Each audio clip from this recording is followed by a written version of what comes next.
On this episode of the DTVC podcast, Jeanette Ward from Mundane Adventures of a Fangirl is on. And we're going to be looking at American Ninja 4. Now, before that, we're going to look at kind of the current state of Marvel. We'll be looking at Thunderbolts and Brave New World. And one thing I realized was that a little bit of the conversation overlaps from the end of, when I did my solo podcast, the DTVC Extra on Nicolas Cage. There's a little bit of overlap when I talked about Brave New World. I realized that kind of after the fact, 'cause I was recording that in pieces. So I did the two Cage pieces, and I kept teasing that I would be talking about Brave New World. And then when I got to Brave New World, I was like, now I've got to kind of figure out a way to make it kind of different from the conversation we had. But the thing that's great about having Jeanette on is that she's a huge fan of these Marvel movies, so she really, really brings some great insight in there. So that's kind of like the first hour. The second hour is going to be looking at American Ninja 4. What's it called? The Annihilation? The Confrontation? I don't know. It's American Ninja 4 with Michael Dudikoff and David Bradley. And one thing about that one, too, I've got to update the post on the site for that one because we do have another presidential portrait. I think it's George W. Bush makes another appearance. He's in one of the scenes in that movie, so I've got to update that here in the near future as well. And then next week, Chris the Brain Kavinsky is on, and we are going to be looking at Cold Harvest, the Isaac Florentine classic with Gary Daniels and Brian Genesee. So look for that in 2 weeks. And actually, we're kind of recorded out for the next 4 weeks or so because we've also got Scott Murphy from All 90s Action All the Time. He's going to be back on to do some more more Seagal. We'll be looking at Into the Sun. And then a Ty from Comeuppance. We did our recent recording. We're not sure if we're going to call it Aaron Eckhart on the Skids or just Aaron Eckhart double feature because we're not sure if he was ever big enough to then be low enough to be on the Skids now. So we're still trying to decide what the title of that's going to be. But that's going to be coming up the second week of July. So we're 4 weeks out now for recording. So we're actually in pretty good shape as far as that goes. And then on DTVC Extra, recently we finished up our look at the Nicolas Cage 90s action movies with Face Off and then Snake Eyes, which again I know isn't really an action movie, but I explained why I included that one as well. So that episode is up now. When we're going to do another DTVC Extra, I'm not sure. It's just going to be in terms of finding the time. Both, work is getting a little bit crazier now for me. Some other things have come up in terms of projects, so it may take a break. But the other thing is that at the time I'm saying I'm going to take a break from DTVC Extra, the Taken series is on Tubi. And I haven't watched any of the Taken movies, 1, 2, or 3. So that would be a really good DTVC Extra, wouldn't it? And I can imagine if I start watching those, I'm going to want to do a take on them on DTVC Extra. So we'll see what happens. At least for right now, I don't have any plans in the near future to do another DTVC Extra episode, but we'll see. We'll see what happens there.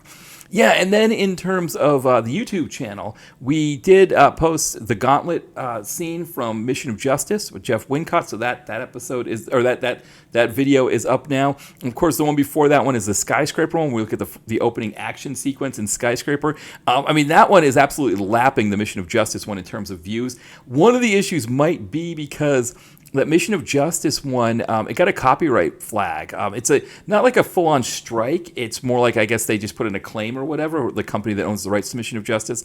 So with that in mind, I may be sticking more PM just because those PM films don't seem to have that same kind of copyright coverage to them or copyright, those copyright claims to them.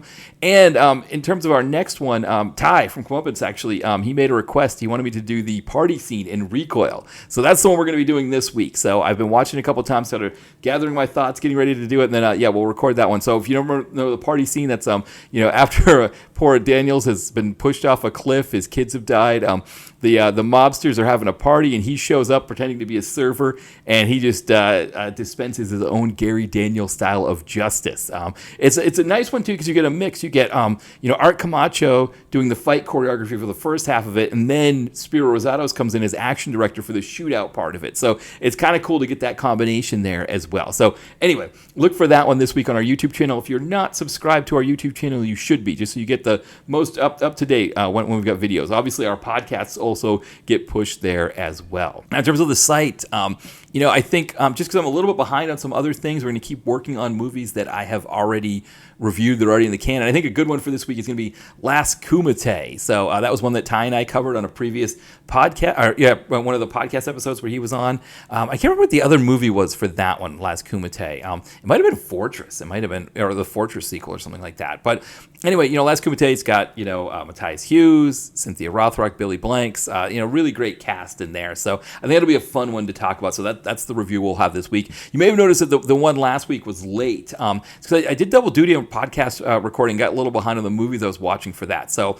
try to, keep up with that as well. And then the other thing too is I'm backed up on screener requests. So I decided to table it this week. I was going to try to catch up on some of them this week and get a screener review in now, but I think I'm going to kind of sort of reset on all of that stuff and just sort of, come back to that later. The other thing is, still working on novels as well. So I'm proofreading a novel to try to get, I want to try to get something published this year. So I've got 3 rough drafts, plus a collection of flash fiction rough draft as well. They're not rough drafts, but they're in various stages of draft. And so I'm kind of proofreading through those and see if we can get one of those done at least, at some point this year. So if you're not sure how the cadence works with my writing, I'm at a stage now where I do a rough draft every year and, a new rough draft every year, and then I try to get something published every year. And so the rough draft I write this year, the plan is to have that published in 3 years. That's usually how I do that. So I still have to write my rough draft for this year. I finished last year's rough draft about a month ago, so I'm behind on everything right now. So yeah, we'll see if we can get caught up on that as well. And then in terms of me being on other people's stuff, I was on the most recent episode of the PM podcast where we talk about Guardian Angel. In that episode, John interviews Cynthia Rothrock. It is a really fantastic interview. So I've been really fortunate that I've been on the episode where he interviewed Jeff Speakman, the Land of the Free episode, and now the Guardian Angel episode where he's interviewing Cynthia Rothrock. Another fantastic one from the PM Entertainment podcast. So John is just doing really fantastic work there. If you're not subscribed to that, you should be. And if you get a moment, whatever podcatcher you're using, hop on by and rate and review that one. Always, it'd be great if you rate and reviewed our podcast as well. But that one for sure, I can't stress enough, we've been wanting a PM podcast for a long time, and we finally got it. And this is what we were looking for. So let's get in there and support the hell out of that thing, because, the more we support it, the more that John will be able to get great interviews with people like Cynthia Rothrock on there, and we'll get more of that content that we've been wanting, because John is giving us the PM podcast we wanted all this time. He's interviewing the right people. He's getting the right guests on. It's just been a whole lot of fun. So definitely, go check that out. But again, I'm on this most recent episode talking about Guardian Angel with Cynthia Rothrock, is on, interviewed as well. I'm not a part of the interview with Cynthia Rothrock, unfortunately. I didn't get to meet her. So,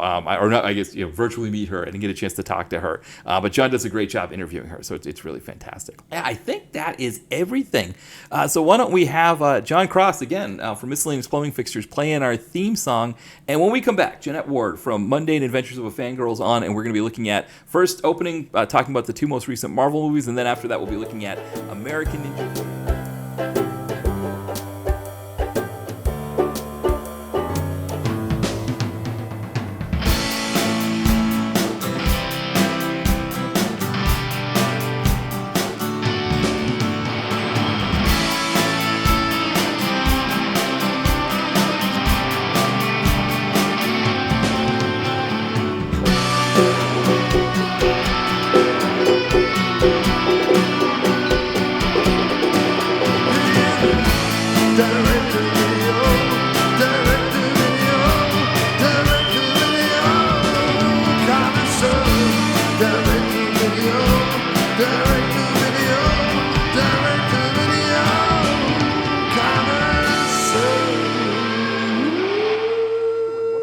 DTVC podcast. As always, this is Matt here, and I'm joined once again by a very special guest, Jeanette Ward from Mundane Adventures of a Fangirl. Welcome back, Jeanette. Hey, happy to be here. Yeah, and you got to hear Jitsi. You got to hear the recording is on for the first time. So. Yes, I'm not familiar with Jitsi. Very exciting to see there's another system out there that works. Yes, so Jitsi is like the free crowdsourced version of Zoom. And I discovered it because I'm a part of this writers group here in Philadelphia that used to meet in person, and then prior to when the pandemic came, they started meeting online, and I joined after they were doing that. And they were using Jitsi, and I was like, that seems kind of weird that the guy who's running this is paying for this Jitsi thing when none of us are paying to go to these meetings. It was like a meetup thing. It's like, where is he getting the money for this? And I looked into it, and I was like, oh, he doesn't need any money for this. It's free. And so that was like, okay, well, can I record on this? And you can record. The only thing is, and that's why I was mentioning, we'll do audio only, is that if you record on video, it only records like a gigabyte at a time, and video it Oh, eats up the gotcha. video like really quick. But audio, it's like a 2 hour podcast on audio doesn't even come close. I think it's like three something megabytes. So that's the only caveat. So for people that are thinking about Jitsi, that's the only issue with it is that if you record on video, if you do like a video podcast, it doesn't really work for that unless you want to take breaks all the time. Oh, yes. Okay. Yeah, exactly. Exactly. Well, now on this episode, we're going to be talking about American Ninja 4. So we're going back to the Dudikoff American Ninja Well. But I thought before we get stuck in on that, the last time you were on, we were talking a little bit about, Morbius and some of the Sony Spider-Verse movies. But we've had two pretty good, I'd say pretty good Marvel movies that came out this year. I finally saw Brave New World, but Thunderbolts, I saw the theater. I couldn't believe how much I enjoyed that one. So yeah, what are your thoughts so far this year on Marvel movies? Yeah, I think first of all, thank you. What a great place to start. Secondly, yeah, I'm definitely one of those people. I think, and maybe we talked about this before. I have found lately the internet has turned into this cesspool of people like yelling about what they hate for the sake of clicks, and I'm just so over it. I am only involved in finding, nurturing, and creating my own joy from this point forward. And I've been on that journey. That's kind of been my 2025 goal set. So there's a lot of like Marvel, blah, blah, blah," and a lot of people who I think are just being loud and negative for no reasons, and the same collection of old straight white men in people's basements who are just being negative for no reason whatsoever, and I'm so over it. I don't need it. So I think that when you hear there's a lot of people who are like, "Oh, Marvel's dead and they're not making anything good," and blah blah blah. No one is actually saying that. It's this collection of small people who are just louder than everyone else. And I think the Star Wars fandom has had the same issue. There's like three dudes in basements who are just louder than everybody else talking about how no one wants this. And in reality, look, we're all happy to have more entertainment. Whether or not it's for you or it's something you didn't quite enjoy, that's fine. I can be honest about like, hey, I didn't quite enjoy this, but I'm so happy it exists and that we have more entertainment. So first of all, let me just preface this discussion with that. Definitely. That's a lot for a Sunday morning, but there you go. The reality is, like, I'm just so happy we're getting more movies, that we're getting more content, and that, yes, quite honestly, I feel like these have been super strong this year so far. Now, I'm someone who has loved all of this stuff, even the stuff that hasn't been received particularly well. I at least enjoyed. Secret Invasion had some weak spots here and there. The TV show, I enjoyed it. I mean, it's more stuff we get to watch. Plus, the scene between Don Cheadle and Sam Jackson, I could have watched an hour of that alone. Fantastic. But yes, so moving on to the question you actually asked. Sorry. That's um, good. Thunderbolts and Brave New World. Starting with Brave New World, I had been excited about Brave New World for a very long time. I thought Falcon and Winter Soldier was exceptional. I loved that show. It tackled a lot of very hard issues head on and did not shy away from really enhancing the fact that Sam, number one, is the perfect person. Steve Rogers made no mistakes in handing off that shield, knew exactly what he was doing. Sam's secret power has always been counseling, therapy, and talking. This is a man whose empathy is the reason he's the perfect person to be Captain America within this world. And I am so happy that maintained as his superpower in this movie. There are multiple points in which he's like, let me try to talk to this person, when you're like, Sam, stop wasting time talking to this person. And he does such a good job. The nurturing of Joaquin as the new Falcon, fantastic. Joaquin being a cocky son of a gun as the new Falcon, fabulous. Loved everyone's performances. Oh my goodness. Giancarlo Esposito. This man has been so good forever, like all the way back to Do the Right Thing. It is so lovely to see him just embracing this, as I think we get a lot of genre forward actors doing at a certain age where they're just like, I'm only going to make the stuff that I like now and that I have a good time doing. And it's such a treat to see him in movies like this and shows like this. I thinking back to The Mandalorian, like, my goodness, Oh every time yes. he's on screen in The Mandalorian, that dude is having a better time than everyone else combined. And everyone's having a good time in that show. But he just falls into it with such enthusiasm and my goodness in this movie. And side wandering, it's almost a throwaway character in this, and yet he just pops on screen and is like, ha ha ha, so excited to be killing Captain America, ha ha. Great, exceptional. Want more of that? God, I hope they make another one and he gets to be the whole villain. He was wonderful at bringing back, oh boy, guy who plays the leader, forgot his name. Oh, what was that actor's name? Yeah, it's a three name. It's a See, yes, that guy, fantastic. I love, love, love, love keeping connections all the way through the MCU, even from like, and that was movie number 2.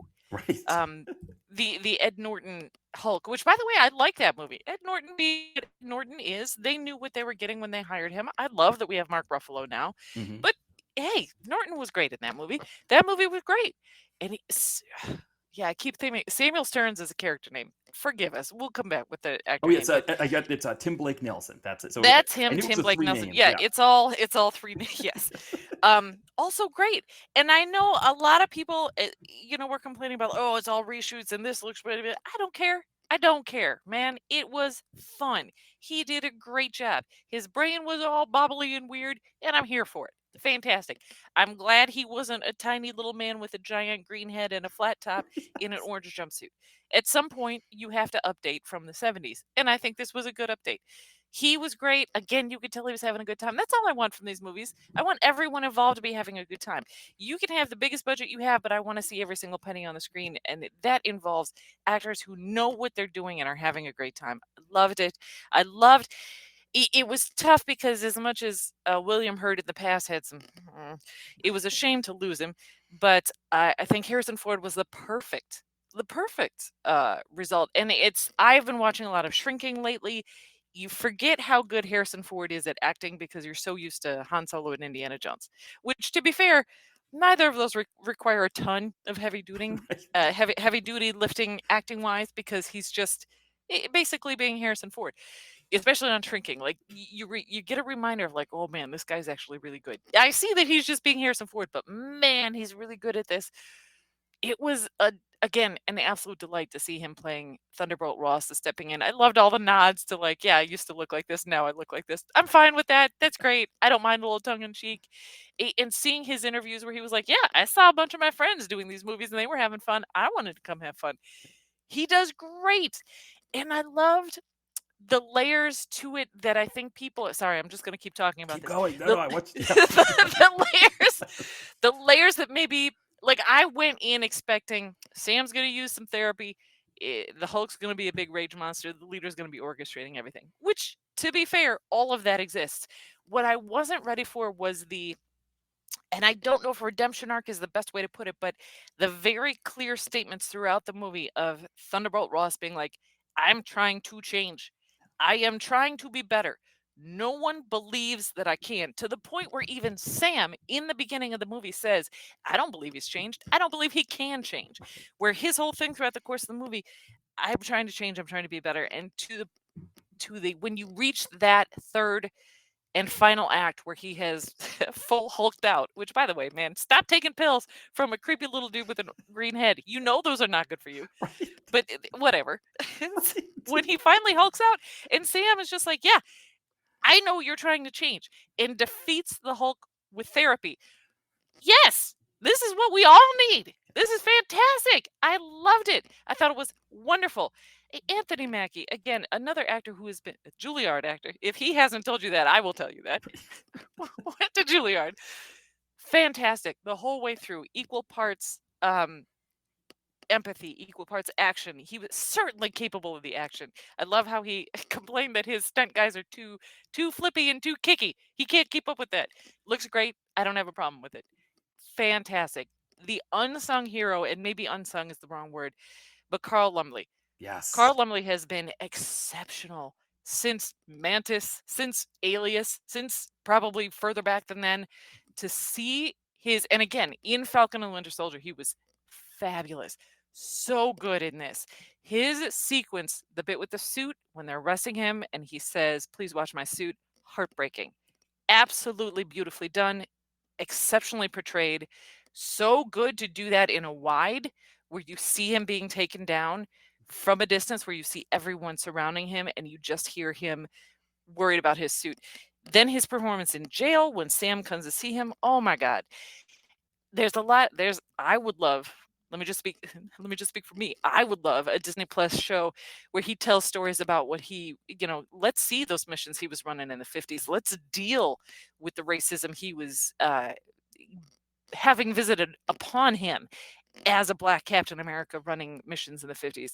I think that's a great way to handle that storyline. Give us, another show where in flashbacks he's telling stories to probably to Joaquin because he'll be the one most excited to hear them. Right. Yes. I wish the post-credit sequence had been Joaquin finally getting to meet Ant-Man because he asks about meeting Ant-Man so often in the movie. I wish that had been there.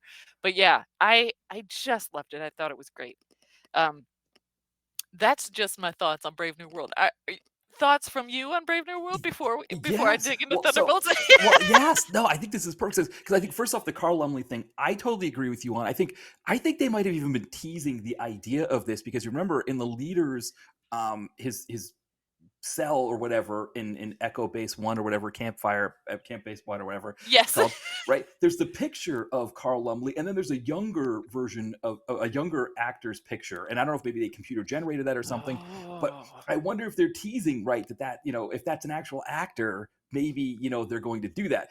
I 'Cause- would love it. yeah, because so for me that the Carl Lumley thing is actually one of the parts of Brave New World that I didn't like as much. Now I agree with you that I overall enjoyed Brave New World. I wasn't expecting to because it got the lowest critic score and the lowest audience score of I think any uh, it got the lowest scores of any of the MCU movies, even like Eternals.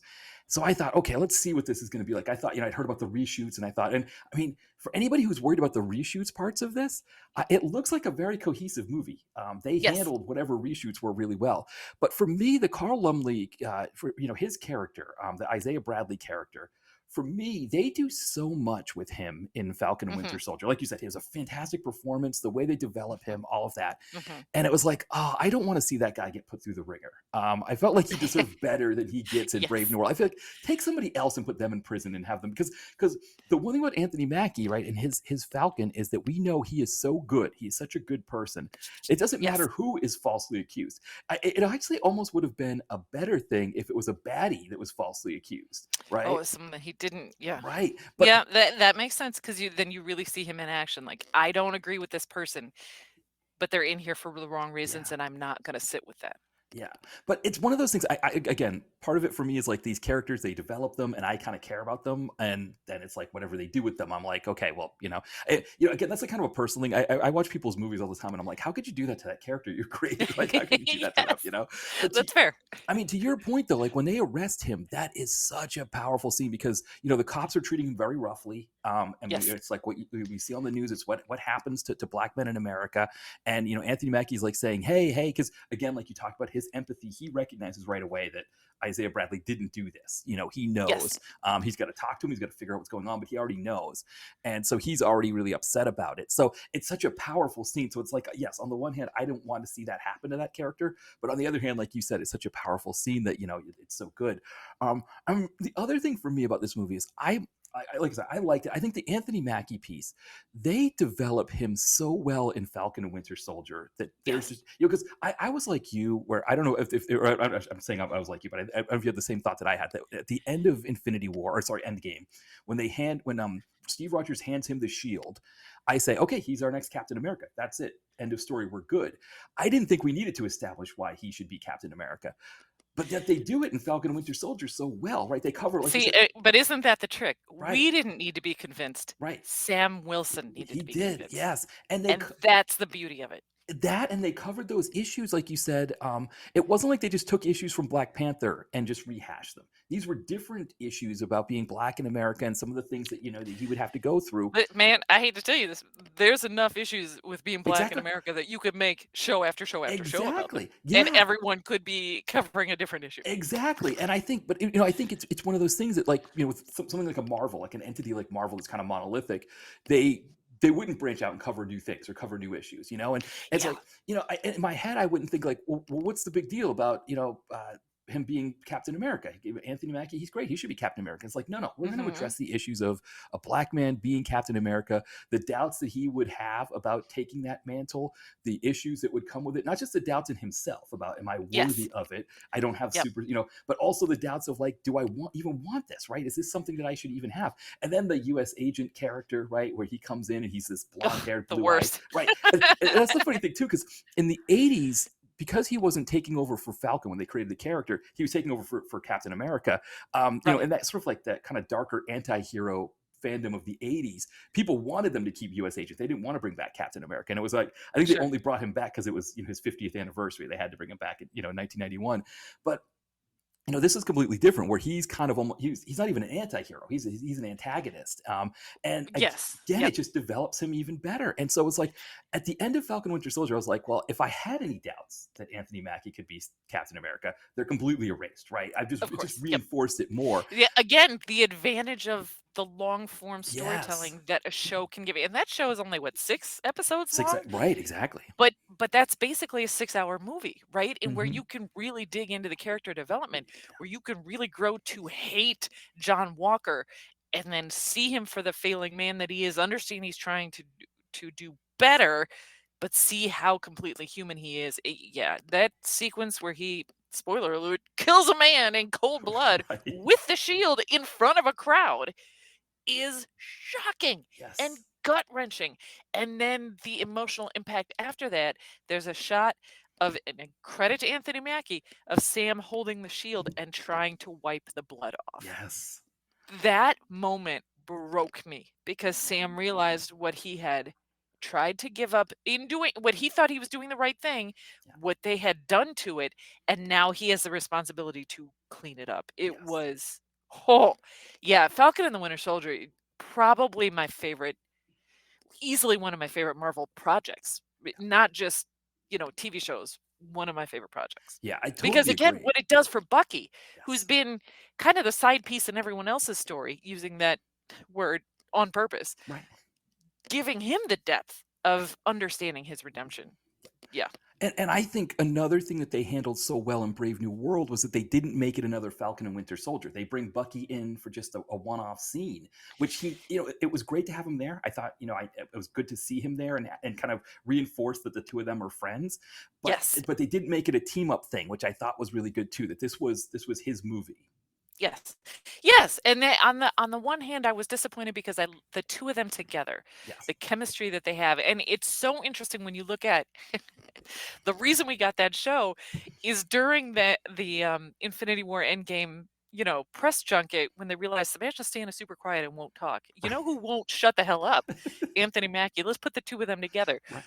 The sequence in Captain America Civil War, the two of them in the back of the Volkswagen, or in the Volkswagen together, that launched so much because those two actors know exactly how to work with each other and support each other and fill in each other's weaknesses. And when you can turn that into not only an exceptional TV show, amazing press junkets, but then a fantastic 2 movies Yes. where we both love and accept each of these characters. Yeah, it's fantastic. So now here's my one thing about Brave New World that this is not, like the movie itself, like you said, I think the movie itself was fun, but there's a part of me that's like, well, did I really need a backdoor sequel to the Incredible Hulk movie? But also, go ahead. No,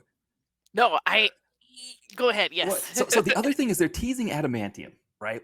And I think sure.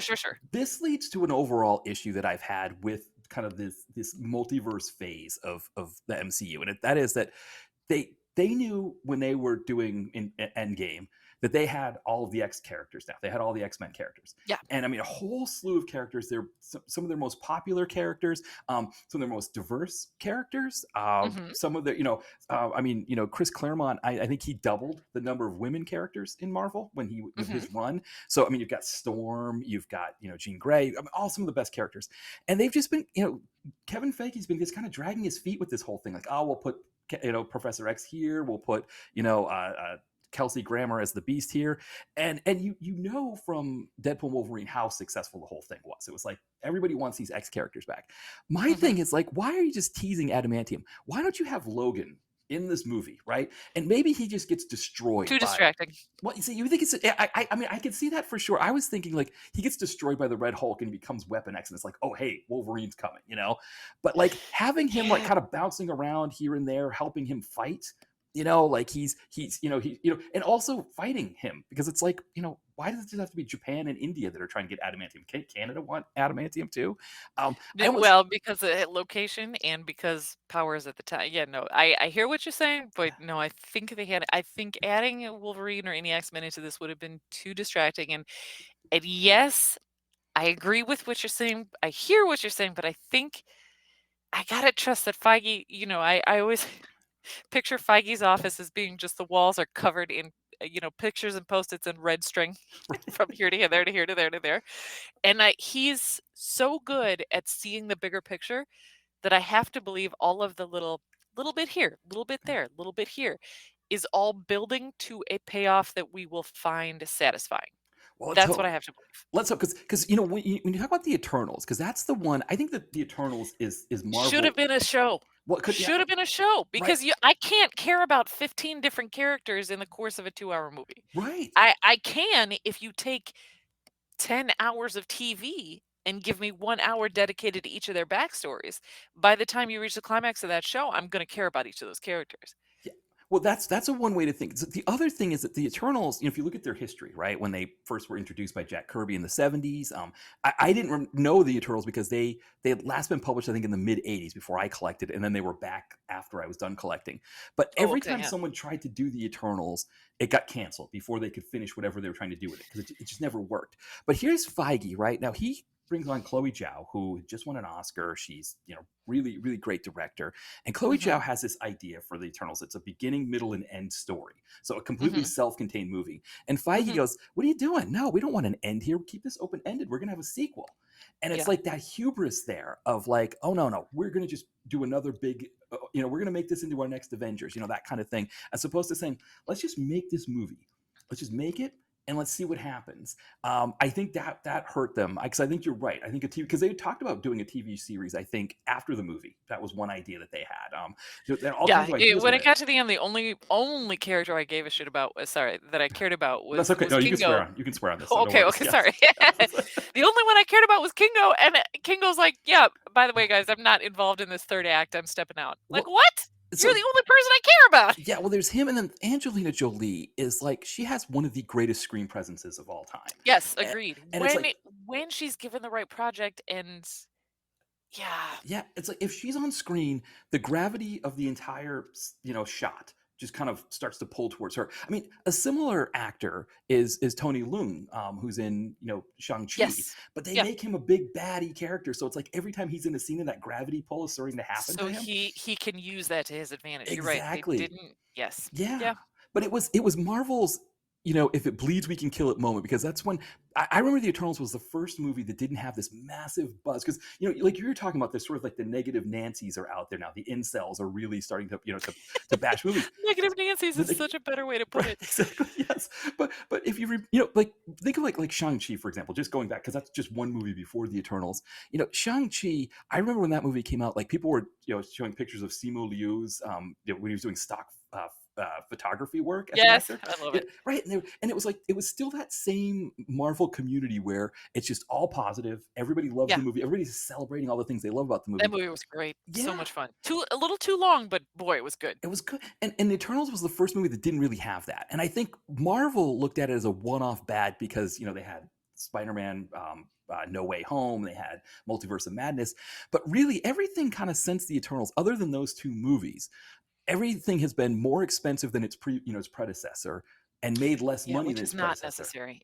Yeah. And I think you know, I think it's led to some of these, like for example, the Marvels, you know, this idea of, which again, I loved. Oh man, did I love that movie. I love that one too. And I think the thing was that there were enough people that just didn't care, right? Either way. And it led to this whole like incel, like quote Marvel homework phenomena, which is just their speak for I don't want to see a movie that's led by a diverse group of powerful women. Um, Right. but it led to this concept of Marvel homework that they were using as their excuse. Well, I haven't seen Ms. Marvel yet. It's like I haven't seen Ms. Marvel yet. Yeah, you don't have to. See, that's No, the thing. Yeah, you're right. It's maybe it's the communication, maybe it's the marketing, maybe yeah, it's and I think a lot of it is overreaction by the money people. yes, And you just gotta. I always say you listen to the fans, but listen to them in a setting like Comic Con. yeah, And I think that we're missing something in that.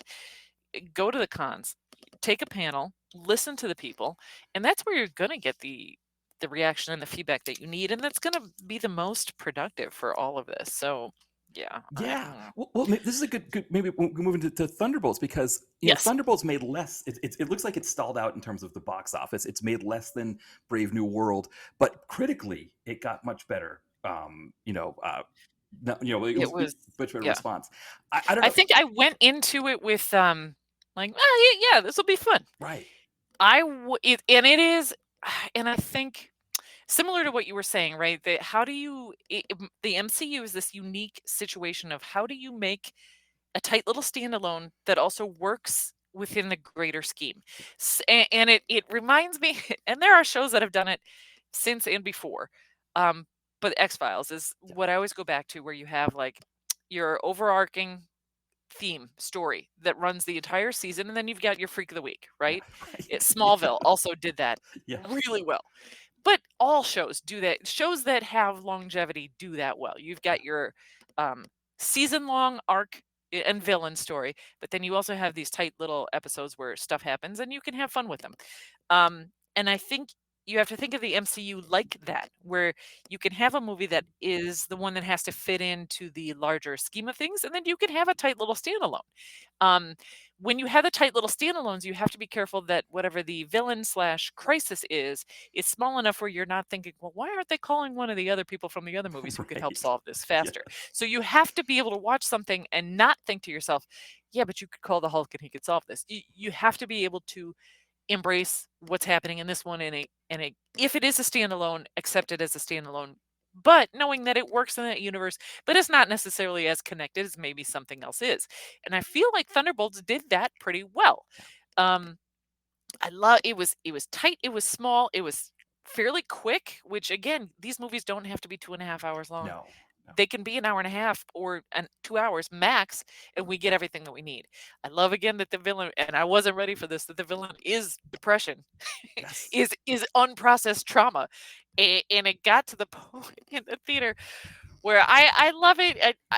My favorite Bucky is Bucky next to Sam, but I don't mind when Bucky is not next to Sam if he's still someone's side character. I was a little worried that they were going to make him a lead of this, and Bucky by himself is not really enough to lead something. But man, Yelena is. Jeez. Yes. What a performance from Florence Pugh. This movie is her movie, and it is exceptional. She is a great lead. She takes control of this team. I wasn't prepared for considering, because I'm not giving it, considering a John Walker redemption, but it's almost there in this. Yeah. And oh my God, David Harbour is another dude who is having the best time. But this movie gets to the Baby Pullman. Great job by this guy. Like, these Nepo kids out here doing whatever. It's so nice when they're actually good at what they're doing. Lewis Pullman. Lewis. Yes. So good. Because once you realize who his dad is, that's all you see in the face, right? Right. Which again, with Wyatt Russell, I think sometimes that happens where you're like, "Ugh, can you put somebody else's face on because all I see is your dad." Right. But it's fine because he's so good in this. Yes. And when you encounter Bob, and Bob's lighthearted and there's a little bit of fun, but then when you get to the point where they're acknowledging, Bob realizes, and again, Julia Louis-Dreyfus, exceptional as yes, she's the villain, Yes. but the bad guy is depression and unprocessed trauma.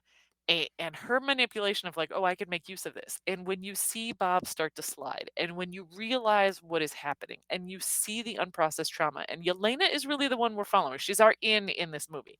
And when she realizes what's happening, and the fact that what they need to do is process this trauma together, that moment at the end where they come together and they just hold him so that he can defeat and process his own trauma. I was lost my shit in the theater, was crying so hard through the entire third act of this movie. And I looked around, no one else is. I was like, oh, none of y'all in here have unprocessed trauma? You are all mentally healthy? Okay, fine. I guess it's just me then.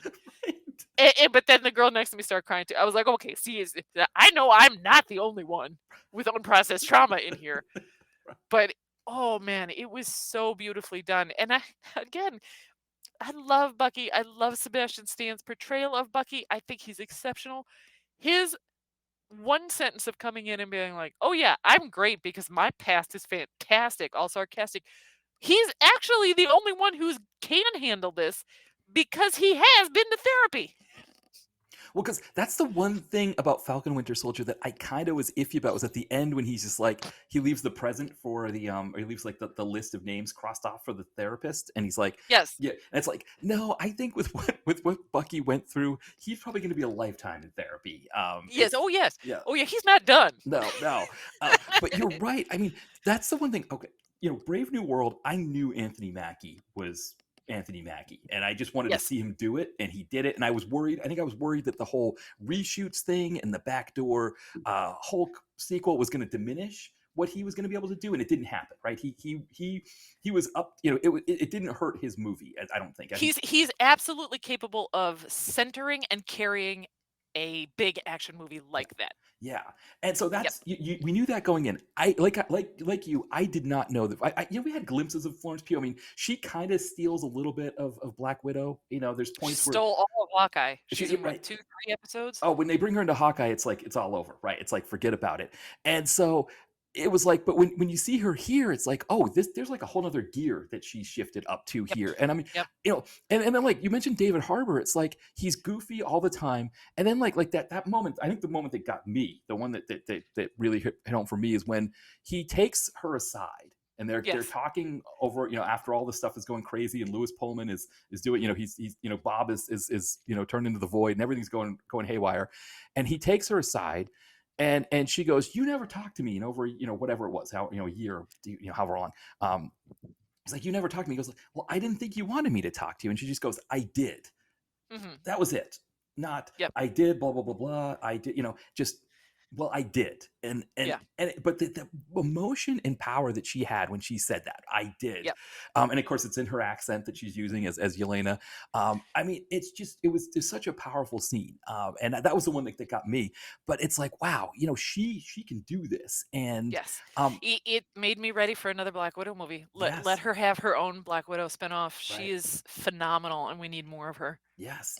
Yeah. And I think the one thing, to your point about sort of like the money men or money folks in Disney and Marvel, and I think the overreactive money people. Yes. And I worry because these two movies, Brave New World and Thunderbolts, they harken back to sort of that late 2000s, early 2010s era of the MCU, when they were just starting out, they were just building momentum, and they put out these movies like Doctor Strange, for example, that Guardians of the Galaxy. Let's take a big swing because we don't know. I mean, and it just works, and it doesn't have to make $1 billion. It doesn't even have to make three-quarters of $1 billion. If it makes 400, 500 million, but listen, what's the definition of success? If it makes back its budget. Right. Period. Yeah, and I guess these ones, because with the marketing, they've got to make 3 times their budget. But it's like the thing. Hey, maybe you don't need to spend that much on marketing. No, well, that's true. I think that's a big piece. The other things, I don't think Kevin Feige or Disney or any of them have realized the extent to which the combination of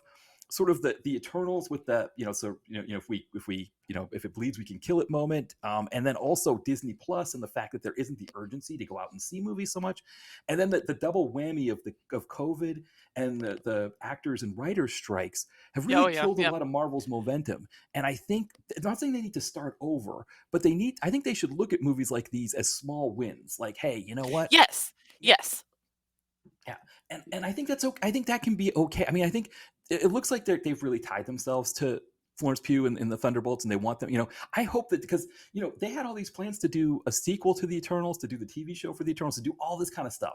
And once that movie came out, and of course the reviews are much better for Thunderbolts, but money wise, this has made less than Thunderbolts. And Eternals, to be fair to it wasn't released in China because Chloe Zhao had made comments about the Chinese government. It wasn't released in any Middle Eastern countries because you had a gay couple in the movie, and so they didn't want to. Those countries didn't want that. So that really hampered its box office. It could have probably made it about six maybe 650 as opposed to the 400. It was the biggest earner post COVID at that point until what Venom, Let There Be Carnage comes out, and then obviously Spider-Man, No Way Home. So I mean, Eternals wasn't that big of a dud. Just critically, it was a dud, right? But as a moneymaker, it really wasn't that big of a dud, and they turned their back on it completely. Yeah, it's a shame, right? Yeah. And like I said, it's kind of that overreaction. We've gotten 3. Speaking of Venom movies, we've gotten 3 of those, and they're all fun. Right. Yes. Not everything has to be a hit with the critics. Not everything has to get 1,000% positive reviews. If there's an audience out there and that's why I always say, like, they need to be going to the cons. They need to listen to the people firsthand, without the computer, without the internet. Right. Go and listen to what the fans are actually saying. I've been to a lot of Star Wars celebrations. I didn't go to the one this year in Tokyo. I regret it. I should have. It was the impetus I needed to get my ass to Tokyo, right, to actually see it. But one of the best things I saw was Manny Jacinto was there, and the crowd chanting season 2 at him for Acolyte. I loved Acolyte. It had some flaws here and there, but man, what a show. I want more of that. And for him and because all he's heard, being isolated, maybe doing press, and just the internet shouting like, this show's crap, which, by the way, is not the entire fan base. It's 6 dudes. Yes. For him to be able to go to Celebration, be surrounded by a crowd throwing that love at him, throwing that reception at him, for him to understand that's what people love, what he did, and want more of it. And I think that instance is what I think of. Hayden Christensen and Ewan McGregor went through a similar thing where, like, their prequel movies were so berated at the time.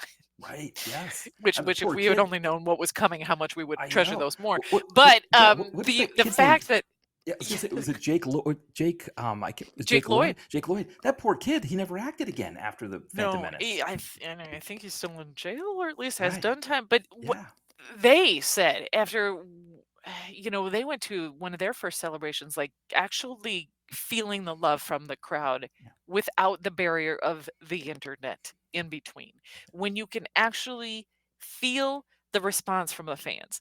And I think that's maybe what some of the Marvel execs need. Is that, maybe not everyone loves everything you do, but make a tight little movie that doesn't have to feel like it's trying to encompass everything all at once, and people are going to love it. And maybe not all people, but you're going to have a fan base for it. You don't have to cater to everyone. You can just make something good and strong and tight and small, and it's going to find an audience. Yeah, I totally agree. I mean, one of the ones I always talk about is in the Boston area. I listen to Boston sports radio, and there's this radio show that's on at 2 p.m. called Felger and Mazz. These 2 former sports writers. They essentially troll Boston sports fans for 4 hours. That's what they do. And so as you can imagine, on Twitter, everybody's like, I hate this show. These guys should be off the air. These guys, and yet they have had, like, astronomical ratings for the, I don't know, 15 years they've been on the air. I mean, they've only lost. I don't think they've ever lost one of their quarters in their time slot. It's the lie of the internet reaction, right? Right, because obviously the people on Twitter, these are like hardcore Boston sports fans who don't want to hear anything bad about their teams, and they're just gonna say that kind of stuff. And of course, they're also people that have a lot of time on their hands. I mean, 2 to 4 window, it's like people like me who I'm doing work, admin work on my job and stuff like that. And it's like I'm not calling it up sports radio. I need to have something on in the background. Exactly, and I'm enjoying it. I love listening to them troll Boston, even though I'm a Boston sports fan myself. I'm okay. I think I have fun with it, and I think that's the thing. I think. I think with the Marvel movies, I think, to your point, I think there's 2 things. I think one is not listening to, like, like, they should have come out with when people were saying about the Marvels, you got to do homework to watch the movie. They should have come out, but see, they don't want to do this because they don't want people to think they don't have to watch Ms. Right, Marvel of or course. WandaVision. But they Yeah, should have it come out. functions as a standalone, people. Yeah, I mean it's a sequel, so you do have to watch the first Captain Marvel. Yes, that you at least have to watch that. But beyond that, you don't. I watched WandaVision after I saw the Marvels, Mhm, and mhm. it did nothing to influence my decision. Like it didn't add anything to the movie for me. It's like Thunderbolts, and I was telling people about Thunderbolts. I was like, the only thing you have to watch before you watch Thunderbolts is Black Widow because there's no other way you can understand the relationship between Yelena Belova and Sure. the Red Guardian. Well, yes, and I would say what it does is add depth to the relationship that is depicted in Thunderbolts, but Right, you don't have to. You right. can get the gist of it. But if you want that added depth, it's there. And I think that's the level we need to get to, where Yeah. each of these movies can function as a standalone. But if you want added depth, there's other stuff you can watch. Yeah. Or even just tell us. Disney just bite Yeah. the bullet and just say, like, for example, with Brave New World, it helps to The see. newscast where it's like previously in the MCU, Right. where they like use it in the broadcast news Right. broadcast, because no news broadcast is actually going to say, although that did put him at odds with his daughter, who was Bruce Banner's girlfriend Right. at the time. I was Right. like, no news broadcast is going to say that, but Exactly. I see what you're doing and I appreciate it. Yes. Yes, tell me what happened 6 movies ago because I forgot. Honestly, that's probably like 20 movies ago. It's yeah, because the I Eternals was number appreciate it. 25, I think. The Eternals was Yes. 26. I think Shang-Chi was 25. So See? And that's fine. I'm yeah. okay with that. Yeah. Shove it in. Right. Put some clumsy exposition in there. We're fine with it. Exactly. Well, because the thing is, when I remember reading comic books, and they would always be like, they'd have these little boxes that would say, this happened in issue number whatever. And Yeah. it wasn't like I needed to know what happened in it, but what it was like, if I really enjoyed the story, I was going to the comic book shop and digging through the back issues to find that one. And Yeah. that's really what it should be, right? Like, it should be, I watch the Yes. Marvels and If you go, want it, yes, it's there. exactly. And I think Disney should be more open with that. Because I think the other thing I think that's hurting Disney's numbers is that, yes, Marvel homework is an incel creation at doublespeak to say, I don't want to watch a movie that's led by three strong, diverse women.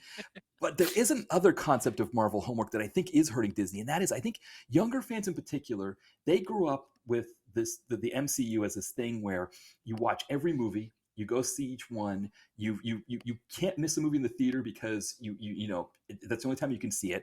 And when Disney Plus came around, especially during the pandemic, it was like, oh hey, I can wait to go see this movie. I don't have to see this one. But then it was like, but I don't want to go see the next one until I've seen the first one.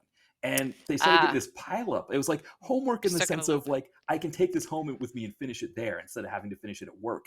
And I think that has hurt them a bit. And I think that because I think for those fans, it doesn't matter how much Disney says. You don't really need to have watched Ms. Marvel before you see or the Marvels. They're gonna be like, no, I do. I need to see it because I want to get every little joke or every little thing that I can get in there. And that audience, I don't know what they do about that because they have so much content right now. It's like you said, like with She-Hulk, it's like you don't have to have watched 3 seasons of Daredevil to get Daredevil's No, appearance. not at all. But I think for those fans, they want to And know. ironically, She-Hulk is the one who will simply talk right to you, like, you don't have to watch a show. Here's what happened. Exactly right, exactly. Well, and I think that's the other thing too. I think about Disney Plus that to your point is I think Disney Plus might be changing a bit. I think Kevin Feige and company, they're starting to figure out that Disney Plus is a different animal than just a way for us to add things into our, so it's like, it used to be what they were originally wanted Disney Plus to be was we're going to add TV shows in with our movies and they're all going to go together. And now they're like, oh, what if we do like Daredevil and it doesn't really fit in with all the other MCU stuff, or X-Men 97, it's a completely different thing, or the new Spider-Man one. Yeah. And I think, like, for example, She-Hulk fits that mold. She-Hulk should just be their version of Monk or Psych, like that should be, and it has a season every year. And it's a really fun show. It doesn't need to be big tent pole. I think it doesn't have to connect with anything else. No, it doesn't. And I mean, it could be this kind of this fun repository. And the other thing too that it could serve as is like, okay, we haven't had a Shang-Chi movie in almost 5 years, right? And we're probably not going to get one until 2026, maybe, or whatever. Just have him show up in a She-Hulk episode and remind us that, hey, Shang-Chi's around and he's a lot of fun and he's going to be in a movie soon. So it could kind of serve that dual function of being like their version of their kind of offbeat cable comedy and a way to showcase characters. Because again, that did bring Daredevil back into the consciousness by having him on the show. Yeah. Yep. Yeah. So We've got yeah. an interesting year to come, right? Because we've got Superman and we've got Fantastic Four. James Gunn Mhm. has said he thinks that Superman and Fantastic Four can exist at the same time. Yes, and those people who are trying to, oh, no, there's no competition, right? Listen, we're film-going audiences. Please give us more great films. Right. This nonsense about like this or that, no, just give us all the stuff. Everyone can watch all this stuff. You can like what you like. You can don't like what you don't like. It's fine. Well, because that's the thing. I think that Endgame, that year between Infinity War and Endgame, I think it gave a false expectation about what comic book movies could do because it was essentially this rising tide that raised every boat. Right, Yeah. right. And what you feel a lot of people who said that of like, well, this is what all of them have to be now. Yeah. No, man, that was the culmination of 10 years of work. Right. But it does show that you can have multiple movies that like it's possible that maybe Superman can get people to want to go see Fantastic Four as well. It doesn't have to be a binary choice. The same way that Endgame and Infinity War got people to go see Aquaman, or got people to see the first Venom movie, and I think it's like I could go see Superman and be so excited about that I'm gonna go see Fantastic Four. I mean, to be fair, after seeing Thunderbolts, I want to see both of them now. I'm like back in going to the theater again. I'm direct to video connoisseur. I don't go to the movie theater that often, but of course, yeah. Thunderbolt was I saw it as a Saturday morning matinee. We were late getting to the movie because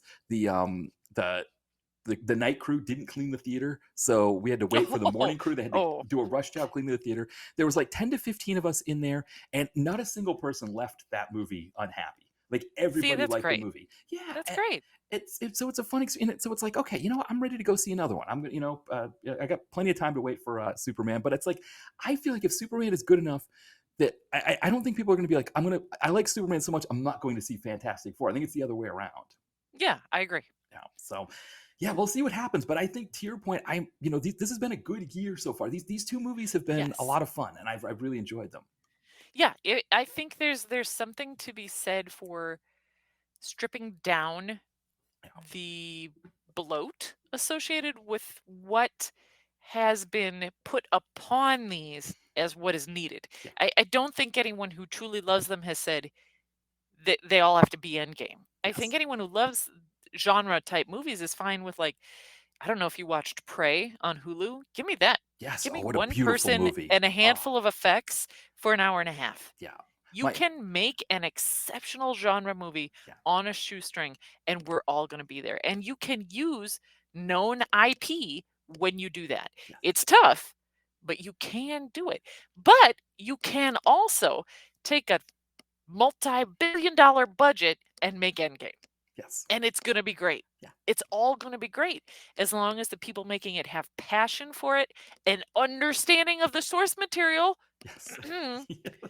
And a passion for the fans and what they're doing. I can't wait for Ironheart. That's going to be great. That's going to be out in less than a month. Yeah, that's going to be fun. The end of our phase 5, right? We're gonna I think that's gonna be and I think this might be similar to Daredevil Born Again. I think for me, I think Ironheart might be show. Wow. Did you say you like that show or you didn't know? I did. Oh yeah, okay. It was a lot, yes. Yes, it was a tough one, right? But it's like it's something different, and I think Ironheart could show too that there's different things you can do with Disney Plus now as opposed to just like we're just gonna make 6-hour movies. And I think I'm excited to see what they do with Ironheart as well. I think especially as we're gonna shift into having Robert Downey Jr. be our Dr. Doom, having another Iron Man. I think I don't know how I feel about that. I mean, Cillian Murphy is just out there wandering around. You couldn't hire him. Come on now. Anyway, or one of the Skarsgårds. There's a dozen Skarsgårds out there. Any of them could have played Victor Von Doom. Right. Well, because this was the panic, right? This was the panic button that they went into after the Marvels.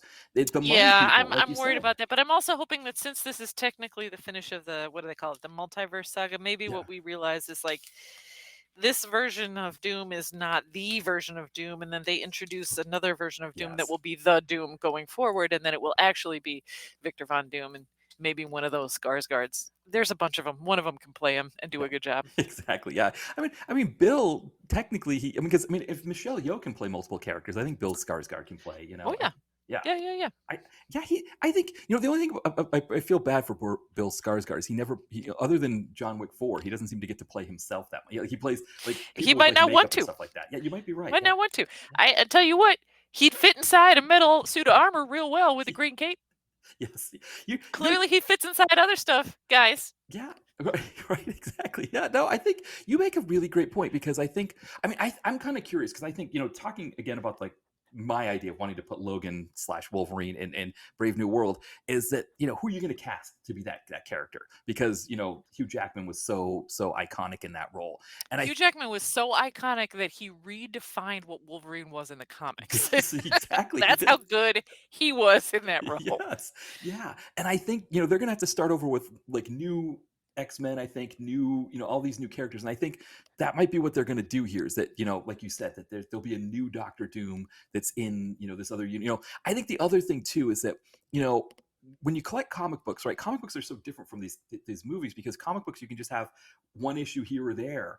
It's like Moon Knight. You don't have to park Moon Knight for 5 years. Oh my God! Can we please get more Moon Knight? Right. Sorry. No, but it's like in the comics, you don't have to park him. You can just put another issue. But with this kind of thing, it's like, well, what are we going to do with Moon Knight? It's like, well, you do all kinds of things with Moon Knight. I mean, I think Moon Knight. Just give us a season 2 of Moon Knight. We don't need more. Right, or have him hang out with some of the other characters that you've created. Werewolf by Night. I'd like some more of that. Yes, Blade. Bring finally get Blade in. Please don't get me started. Oh my God. Yeah. So I don't. Anyway. Right. Yeah. There's so many things. So this is going to be. I think last year was kind of a reset year for both Marvel, but also it felt like Sony Spider-Verse. They were just kind of doing an inventory clean out. And it did, yeah. And I think that Deadpool and Wolverine very nicely put a button on the Fox Marvel universe, and really was a love letter to the fans of that. They did such a good job with that it does feel like, and I think both Brave New World and Thunderbolts have given us this like, okay, here we go. We're ready to not restart, but acknowledge that we're going to build together again. Yeah. And I think that there's some momentum to build off here. I'm kind of disappointed that Thunderbolts financially hasn't done as well, and I do wonder. I mean, I don't know if maybe because so many of us were online talking about how much we love. I mean, I don't remember the last time I actually went online and talked about how much I loved I think maybe it might have been Deadpool and Wolverine, because that might be the last time I saw a movie. I guess I saw Blade, and I did see what was the Nosferatu. I mean, I liked Thunderbolts much better than that Nosferatu movie. So I mean, I was so excited about it, but I wonder if people were reading it like, oh, they're just hyping this thing up. I'll wait till it's on Disney Plus. So whatever gives it legs gives it legs. But I do, the theater experience is not. There's always, again, the lie of the internet. Being like, oh, the theater experience is dead. No, it's not. No, it's not. No. People go to the movies. Lord, my screening of Mission Impossible last week was full. Yeah. Full. And it was in one of those ultra screens. It was super, super big. And that movie was fine. We all had a good time. Everybody enjoyed their popcorn. Yeah, I mean, like I said, the only movie that I can think of, because I don't go like that, I go to like maybe 2 or 3 a year. The only one that I saw people leaving was actually Nosferatu. I that was like a 9:30 a.m. One for 9:30 a.m. I do those 9:30 a.m. matinees a lot, and so that was the only one. People were literally like just getting up and taking walks and coming back and stuff like that. Oh, yikes! Yeah, I mean, like Thunderbolts, for example. I mean, again, I don't think I've ever seen anything like. It's been a while. Deadpool and Wolverine was pretty universal, but actually it wasn't quite the same as the Thunderbolts reaction, because Deadpool and Wolverine, it was mostly like people my age who were just like excited to see these characters. But I think people expected to go in like, I know I'm gonna like most of this. I think that Thunderbolts, people were like, I'm not sure what to expect from this, and then when it was wonderful, yes, I think people were surprised. They loved it. Yeah, I mean, there's some of the other. I mean, the fact that for me, what I gravitated to. I mean, the fact that Lewis Pullman is essentially Cameron from Ferris Bueller's Day Off, as and it's like you think about when you watch Ferris Bueller's Day Off, right? Who do people really connect with, right? It's Cameron, right? He's 100%. Yeah, and the fact that they went that way with him, I just and again, like you talked about the empathy element of it, the fact that you can win with empathy. They've created these bad guys that are so impervious, right? Red Hulk. It's just how do you defeat Red Hulk? How do you defeat the Sentry? Right? They're just so powerful. They're like gods, Yeah. And through talking, through empathy, through connecting, humanity, through connecting, right? Through processing your trauma. Yeah, absolutely. So. Through acknowledgement. Hmm. when Sam is like, I know you are trying to work on being better. Yeah. What you're doing right now is going to undo that work. Yes. And Yeah. he immediately dehulks. Well, he doesn't immediately dehulk. He dehulks as quickly as he can Right. dehulk. I Exactly. loved it. Exactly. Yes. Well, and the It fact that just, it's so good. yeah, and I mean the fact that they're so true to I know we're I kind of going a little further than I want.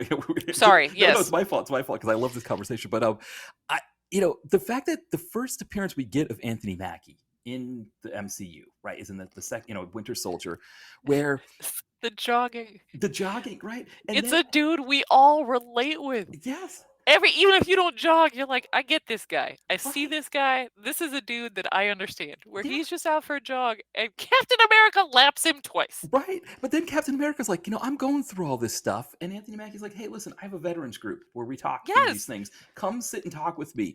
And it's like the fact that that's the core piece of Anthony Mackie, that they never went away from that piece. When, with these characters Yes. that go through multiple movie iterations, usually they lose these sort of things. Sometimes it's like you go back to the earlier versions and you're like, oh, that's who that character was then. And now they, Mm-hmm. I mean, Fast and the Mm-hmm. Furious is probably the number one, right? Where it's like, Yep. we're racing cars. No, now we're flying cars in space, right? It's like, Now we're international spies that governments have to turn to because we're the only ones they listen. I love exactly. those movies, but I will not acknowledge that is a mess. Right, exactly, and I think that's thinking about all the different things that Marvel has done that have worked, that Feige and MCU has done that worked. I think the fact that they've managed to keep that thread about Anthony Mackie's Yep. Falcon, where they said, Sam Wilson is a counselor, therapist. yeah, That's what he was at the beginning, and that's what he is now. yeah, no matter Yes. what suit he's wearing, no matter Yep. what Wakandan technology or whatever he's got, no matter what his Yep. title is, no matter all those Yep. things, he's true to they were true to that character, no matter how they Mm-hmm. wrote it, and I think that's one of those things that I think hopefully the negative reviews, like you said, in the box office that wasn't quite as much as they were hoping for. I hope that none of those things. It doesn't seem like it is because they mentioned Sam Wilson in at the end of Thunderbolts. It sounds like he's going to play a big part in these upcoming Avengers movies. So Mm-hmm. I hope we don't they don't get cold feet because of the fact that the movie didn't make as much money as they were expecting it to, and it didn't Yeah. get the reviews they wanted. Yeah, I would like them to acknowledge that the internet is a lie as much as we are easy Right. able to see it, But Yes. again, it's the overreactive money people, and that's their job. Yeah. So, Yeah. we'll Exactly. see. Yes. Well. Now shifting gears here. I mean, we're talking about a movie that cost a lot less to make, made a lot less in the Sure. theater. It was kind of barely in the theater. We're talking about American Ninja 4. Hmm. Now this movie comes out. It has a couple of different dates. It has a 1990 date, and then it also has a 1991 date. And the reason why I think that's important is because the opening sequence seems like it's stealing straight from Navy SEAls, or one of not the second, Yeah, the sure. final, Absolutely. yeah. But this is a period of time with Canon where Canon was just about done, right? This is the early '90s. They had really bad losses. Speaking of Superman, right? Their Superman 4 almost bankrupts them. Marvel, Master of the Universe, not so good. And this was one of their kind of last gasps. Was like, oh, hey, we'll get Joe Armstrong back and we'll do something here with American Ninja 4. Yeah. And what is the year on American Ninja 1? What's the year that came out? Boy, that's like 85? Yeah, I think you're right, 85, because it's like it's because the Judy Aronson, right? It's like kind of in between when she does Friday the 13th Part 4 and Weird Science. I think it's like kind of I think these are in between those two. Maybe it's like, but yeah, it is 1985. Yeah, you're absolutely correct. So yeah. Okay.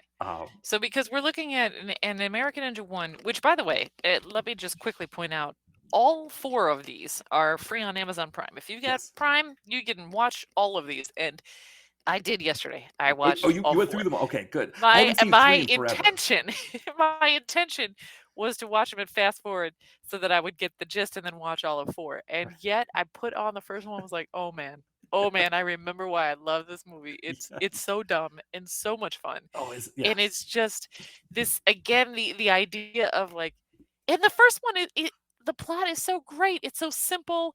There's an American military base in the Philippines, and there's hijackings.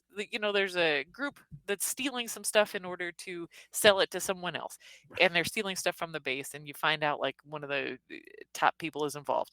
And this GI Joe Armstrong is on there. He's got no memory. He just has a bunch of martial arts skills. He doesn't know why he got them. Rescues the colonel's daughter from some of these thugs, and the big bad guy has an army of ninjas because it's the 80s in an action movie. So of course he does. And Joe, noticed by Curtis Jackson, one of the other guys on the base, like, boy, you got a lot of skills. Fight me. Oh, well, now we respect you because you have all these skills. Where before we weren't so sure because you tried to act like a hero and you made us all look bad. But now we respect your skills. And now we're tight and we'll go on this adventure and save. And over the process of which finds out the guy who raised him was a ninja master, taught him this ninjutsu, even though it's illegal to teach it outside of Japan. And so he is thusly the American ninja. They solve the case, they rescue the daughter, they have a great time. First one is great. Tight story, simple plot, easy to understand. American Ninja 2, it's Armstrong and Jackson have to go to another military base in the Caribbean. A bad guy has an army of ninjas. He's kidnapping Marines in order to experiment on them and make super ninjas. Because, of course, why wouldn't you in the Caribbean? That's what you do. Exactly. Great. Super fun. Honestly, and I think we talked about this, the second one is my favorite. Me too. Because Yeah. at that point, everyone knows exactly what movie they're making, and it is total bananas fun time. Everyone's just having a blast. You got ninjas in different colored outfits. This whole sequence on the beach with Steve James in the red board shorts, and then Dudikoff in his, like, I don't know, body surfing outfit, and they're fighting ninjas on the beach, and the ninjas go through every ninja archetype from every bad ninja action movie. That they form that ninja ladder to climb up a rock. Yes. They have the little climbing claws. They've got the net, the spear, the bow and arrow, the shuriken, the ninja stars. They've got everything, and they're running through all of it right on that fight on the beach. If you need any kind of explanation as to what these movies are, watch that ninja fight on the beach of American Ninja 2. The third one, the plot gets a little bit out of control because Dudikoff steps away. So you got Steve James encountering Sean Bradley, played by David Bradley. What? I don't know. Again, in the Caribbean, they're going to a martial arts tournament. While they're there, they're trying to kidnap Bradley to make him a new super ninja and inject him with stuff that they're experimenting on. And there's a girl because her father's, but listen, I don't know. It's some nonsense. By the end, he wins by vibrating the poison out of his body, and Steve James kicks a bunch of ass because that's what he does. Right. And then the fourth one, we get to this fourth one because I remember being like, oh, I think the fourth one is my second favorite. What I realized is maybe it's not. The fourth one is missing a sense of fun that almost all of the others have, especially 1 and 2. And maybe it's missing Steve James. But the reality is this one, the plot is, again, you got a bunch of army guys or army military CIA guys in this one. That's right. They're doing a mission, but the bad guy is trying to build a nuclear weapon so small it can be carried around in a suitcase, which has become a trope in action movies since then. But he also is vaguely now very problematic, and that the very racist stereotype of generic Mideastern terrorist who is doing everything for the glory of, quote, Allah, which it's bad. It's a bad 80s stereotype of a villain. It was problematic to say the least. Like, watching this now, I was like, ooh, I'm not comfortable with this. And there's so much more sexual assault in this one because there's not really any in any of the others. In fact, the third one, some of those chicks in the third one actually kicked some ass, whereas that wasn't happening. There were damsels that needed rescuing in 1 and 2. But yeah, this one really, it was so interesting to rewatch it, especially after, like, watching 1, 2, 3 and then watching 4. I was like, oh, this one is not as fun because they have to stop this nuclear weapon before he destroys the whole world.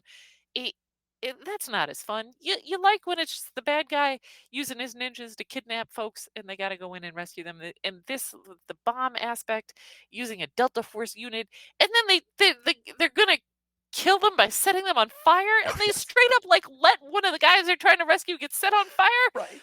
Whew, man, I don't know. So that was my overview. After watching all of them together, I was like, oh, this one is. Oh, now, so that's where I'm at. I agree completely, and some of the trivia actually, like, enlightened me a little bit on some of why some of this stuff is bad. The big one is, when I wrote my review, I was saying how David Bradley needed to get a new agent because he spends most of the movie chained to a pole, right? And it's like, waiting to get rescued. For me, that's fine. All I want is Dudikoff. So chain Bradley up. Oh, you're okay with it? I was like, oh, why can't we get the two of them fighting together? Well, apparently Bradley wanted to team up, and Dudikoff was like, no. If you get me back in this movie, I need to save the day. And so that's why the movie is set up the way it is, where Bradley has the first half of the movie, he gets captured, and then Dudikoff comes in at the end and saves him because Dudikoff. And apparently there was some history between the two of them. I guess they used to work out at one of, like, I think it was Bruce Jenner's, actually. Not Bruce Jenner, Caitlyn Jenner's gym in Southern California. At the time, it was probably Bruce Jenner. It was Bruce, Bruce at the time. That makes sense. Yeah. But they I guess there was maybe some friction between the two of them while they were working out at that gym at that time, and so they had some history. That is hilarious. Yes, and so that's why we don't get a team up here. It's kind of like you get that with Seagal movies a lot. Like you'll watch a Seagal movie and be like, "Huh, Michael J. White's in this movie, but why is he not in any scenes with Seagal?" And then you find out, oh, the two of them don't like each other. Right. That's so interesting, right? Because there was a lot of those stories that came out of the Fast and Furious movies too, where like everyone's contract kept escalating and that no one could lose a fight. And by no one, I mean like The Rock and Vin Diesel. But it's interesting when you say that. There is that one fight where one of the bad guys is wearing like the Bradley mask, and so they do have a fight sequence against each other. And again, in watching 1, 2, 3, and then before watching this, there is a bit because. Listen, I love Michael Dudikoff. Love him. Yeah. But when he was hired, he was basically a model. He wasn't a martial artist. He was not a ninja when he was hired to play the American Ninja. But, he picked it up pretty quick, and it's certainly believable enough for an 80s action movie. It's fine. But Bradley, you can tell, actually has some martial arts skills. So there is, like, in the fights, especially in 3, there's a little bit more to them. And so watching them go head to head in 4, because by this time, Dudikoff has taken some lessons and got some skill. Right. He's fine, but yeah. And I think that it's really interesting hearing you explain that it does play into this one is just not as much fun. There is and again, what makes some of these great is the ninja action sequences. There is a big ninja training sequence, which for me was just like, boy. Oh, I see where American Ninja Warrior came from, which of course that came from the shows out of Japan. Wow, I used to know the name of them, but I forgot. But the Ninja Warrior aspect. But like the ninja training sequence in this movie is straight up an American Ninja Warrior course, which I found hilarious.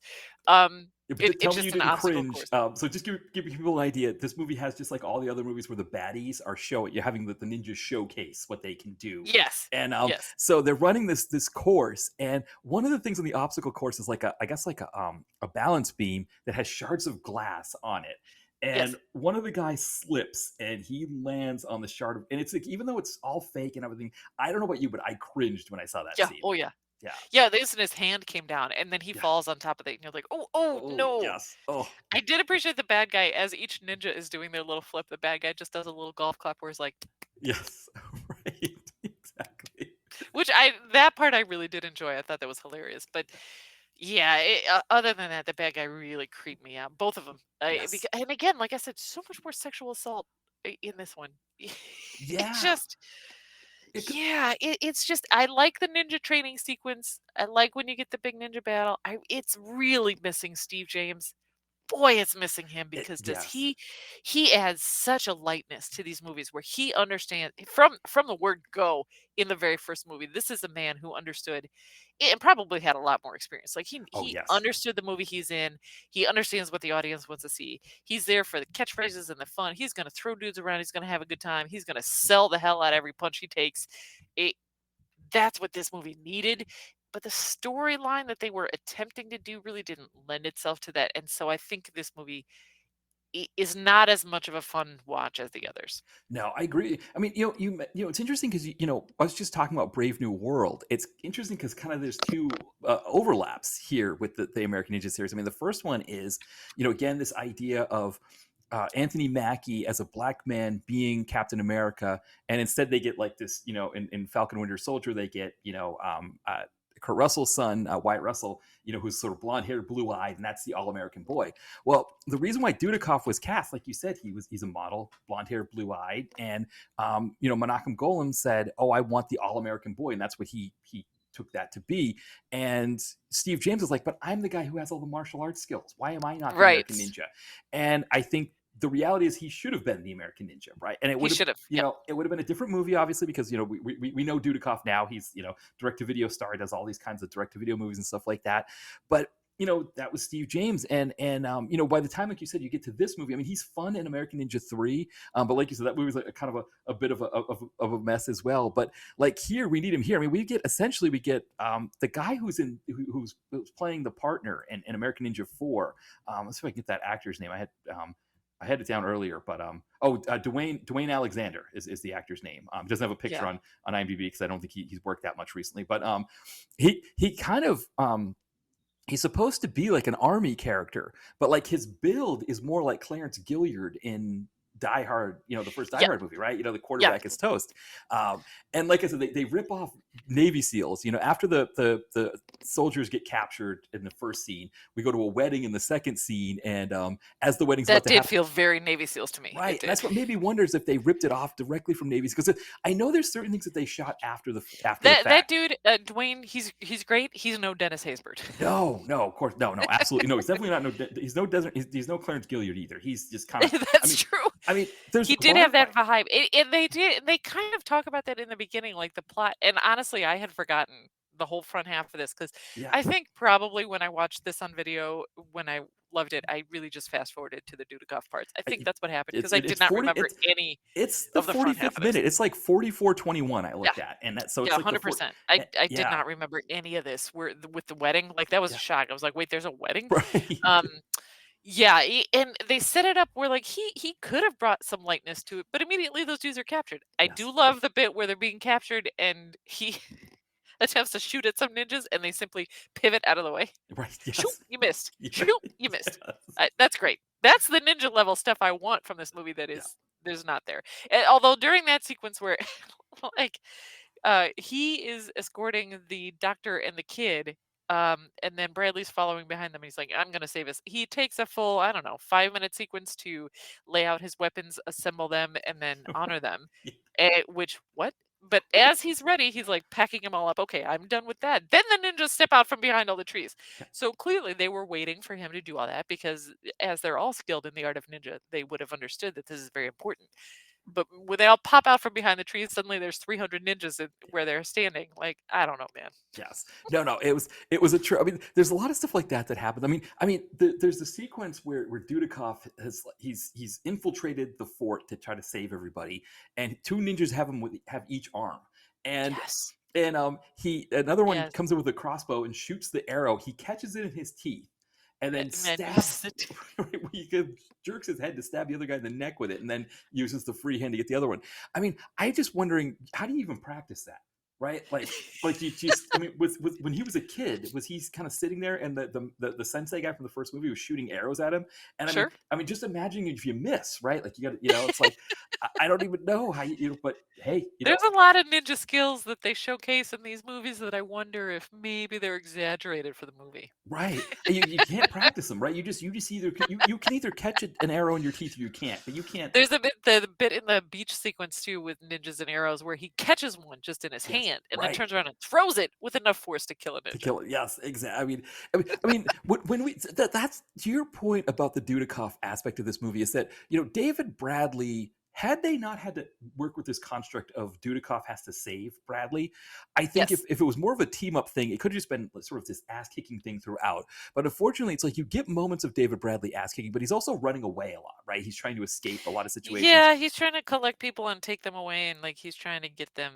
Yeah, he has that scene in the forest. Like he has some great fighting moments, and then as the ninjas are sneaking up on the others, he runs in to join them just in time to get netted. Like it's bizarre, but he is there to save the others, so I guess that makes sense. Yeah, but it kind of sets up this construct where, like you said, we're almost just biding our time until Dudikoff shows up, and it is. Yeah. I mean, if the whole point of this movie was to bring Dudikoff back to the series because again, Canon was having trouble financially, and I mean, to their credit, I mean, this movie.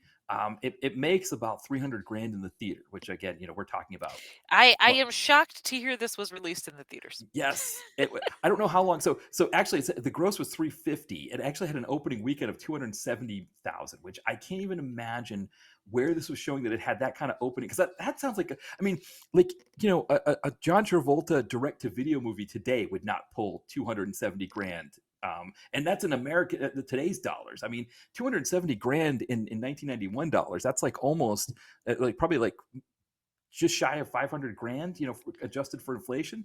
It's I crazy. mean, there's no direct to video movie today that you could make that would pull that kind of number, right? I mean, I can't, and I just think about some of the stars that people, like a John Cusack or a Nicolas Cage movie, it would probably pull like 25 grand, I mean, part of that, of course, is the fact too that a lot of theaters, like Disney and the other major studios have kind of squeezed out, because both, Sure. I guess that's the other piece of it I forget, is that we had a lot more indie theaters in 1991. We did. Yeah. But I mean, for Canon, this was it was probably a little too late for them. I mean, considering how many millions they were losing on these other projects. I mean, the Superman movie, Captain America ended up being direct to video. Actually, that wasn't Canon. That was the 21st Century Company that came after Canon, I believe. But but either way, I mean, people watching this movie, these were people who saw American Ninja 1 and 2 and thought, I want to see Dudikoff and Bradley together. And I imagine that cover that we see on IMDb, that was pretty close to what the poster probably was. Of the two of them, one's got the nunchucks, the other one's got the sword. They're ready for battle. They're ready to fight. The other thing I don't get is why it's a skyline of New York. I don't know what on the poster. Yeah, it makes no sense, because this is definitely one that again takes place. Yeah. Is it the Caribbean again? No, this one's in Lesotho, so not quite South Africa. I'm wondering if the reason why it was in Lesotho is that we're starting to kind of get not quite post-apartheid. I guess we're close to where apartheid was starting to we're in a the other thing I had forgotten was the whole like Mad Max City of Refugees. Yes. What was that? What are we doing there? I don't know. That was crazy. I didn't remember that at all. Yeah. It's like there's like a lot of kind of a bouillabaisse thing with this as well. Yes. You're just like okay. Actually, I didn't realize this. So actually, they were close to ending apartheid. It was 92, but they were starting to negotiate the process in 1991. So that's why they probably wouldn't have this in South Africa, because you can't just use the kind of cheap exploitative labor that they were using to keep these costs down to make these movies in South Africa. So they just go to Lesotho, the kind of country within it, to do that. And it's like to your point, that they I guess they had a Mad Max set kicking around from another Italian production or something that they'd made there, and thought, hey, let's just do, we've got the extras, we've got, maybe there was another movie being shot around the corner. I know AIP, Action International, they used to shoot a lot of movies in South Africa. They might have just had all the sets and everything laying around and like, oh, let's just throw this in here. And I guess the other thing too, I guess, is that would it have been, so I guess sort of backtracking, but like you were saying, we got to suspend belief when a guy can catch an arrow in his teeth and throw an arrow at somebody and all that kind of stuff. But I guess it would have been too unbelievable for us if he went in and saved the day without any help. Is that what they were saying? And so they had to bring in this ragtag group of Mad Maxers. Yeah, maybe. But and is it also because it felt a bit like it was trying to reinforce how bad the bad guy was, and that he was oppressing everyone around, and so this is this free city of people who have taken to like rising up against him, but are they? How are they? It made no sense. No, it was kind of a trip, and I mean, yeah, it was like you said, it was kind of a trip when you see that, and it's like I mean like when they get there, when they show up and they're there, and he defeats 3 of the guys, and one of the guys goes to kill him after, and the head guy is like, no, he beat you fair and square, you can't kill him, right? Yeah. So it's kind of like this, and then you realize like, oh, they're going to be the gang that kind of helps fight against the baddies, and it is interesting, again, this idea of this like wave of ninjas, like that, usually like one ninja is impossible to defeat. So it's like, how can you defeat this whole army of them? But somehow it's like, I guess it's a part of its infiltration and that kind of thing that you can do it. Yeah. They provided the distraction so he can sneak in through the dam. That's right. Yeah, that's what it was. They were driving up to the, oh man, this one. Yeah. No, Just rewatch 1 and 2. You don't need this one. no, I think you're right. I think that you know what this is. This is what I always say about like for example, like some going back to Marvel movies, like Thor Ragnarok is a movie that I had a lot of trouble with a lot of things that happen in that movie. Like it just didn't work for me personally. But the last 20 minutes of the movie is this team up of Thor and Valkyrie and the Hulk and Loki going up against Kate Blanchett, right? And Mhm, it's just mhm. so awesome that I love all of it that I kind of forget that I didn't connect with the rest of the movie. It just I loved it so much. That's fair. There is a bit of that in this movie where the Right. final fight sequence is great, Yes. but the rest of the movie, yeah, you almost forget about the Yeah. it's not good. No. And I'm saying that as a fan of these movies with full acknowledgement that none of them are good, Right. but at least like 1, 2, and 3 are fun to watch. This Yeah. one is not fun to watch. I was kinda bummed out. And I think I was even more bummed out reading that it was Dudikoff's fault that this is not Yes! good. I'm It's like, so upset at him stop for being a that. jerk. Just you and team up with David Bradley. What's wrong with David Bradley? I guess Or whatever. freaking why isn't it both him and Steve James that come to the rescue? Where was Right. Steve at this point? That's a good question because I think he was still with us in '90. He was still with us in '91 because he was doing the Blood Fist. He did He one of the Blood Fist movies. Oh, Um, he passed away, I think, in '93. Like, he passed away young, I believe, from right? cancer, right? Yeah, exactly. He was only in his 50s, I believe. Yeah. So yeah, pancreatic cancer, unfortunately. Yeah. That's too So bad, yeah, because yeah, man, did that guy understand the assignment. You wanna talk about a man who lifts everyone around him. yeah. Yeah, he is the heart and soul of 1, 2, and 3. Yeah. So he was still working. So Blood Fist 5 Human Target comes out in '94. And he's really good in that movie. So he still had a few years. So they could have brought him back. But I wonder if I'm Steve James. I do kind of wonder if he was like, you know what, this is the third movie where I'm kind of like not, like I with the second movie, Sam Furstenberg, the director, he did a really good job of making that a partnership between those Mhm. two. So it's not like Steve James is the sidekick to the American Ninja. The two of them are equal partners going out Yes. and beating, They're both American ninjas. exactly. And I think, with the third movie, it's almost like, well, shouldn't Steve James be the American Ninja at this point? And it's like, Yes. oh no, it's David Bradley instead. And I wonder if he was just like, when they said to him, like, hey, we're bringing the band back together, he was like, yeah, I got other things going on. I'm good. But again, so that case, right? So four is like Dudikoff makes four bad because of what Dudikoff does, but then it's Yeah. almost like what the canon and etc. do for number three with Steve James maybe makes it bad as well. It's like like maybe he would have been more Yeah. amenable if he was. I mean, if he was the American Ninja, right? This would have been a team up. If there was no David Bradley, Right. this would have been a team up movie, and it probably would have been more exciting. Yeah, I don't know. It's certainly there are like I said, there are sequences that are fun, Yeah. but the whole movie isn't fun. No, I mean, we have, for example, we have the doctor character, and so the other thing Oh, about yeah. this is that From this Chicago, ironically, which she mentioned several times. right, exactly, and so the funny thing about her, so the actor's name is Robin Still. She plays Sarah, the doctor. So they go see Sarah.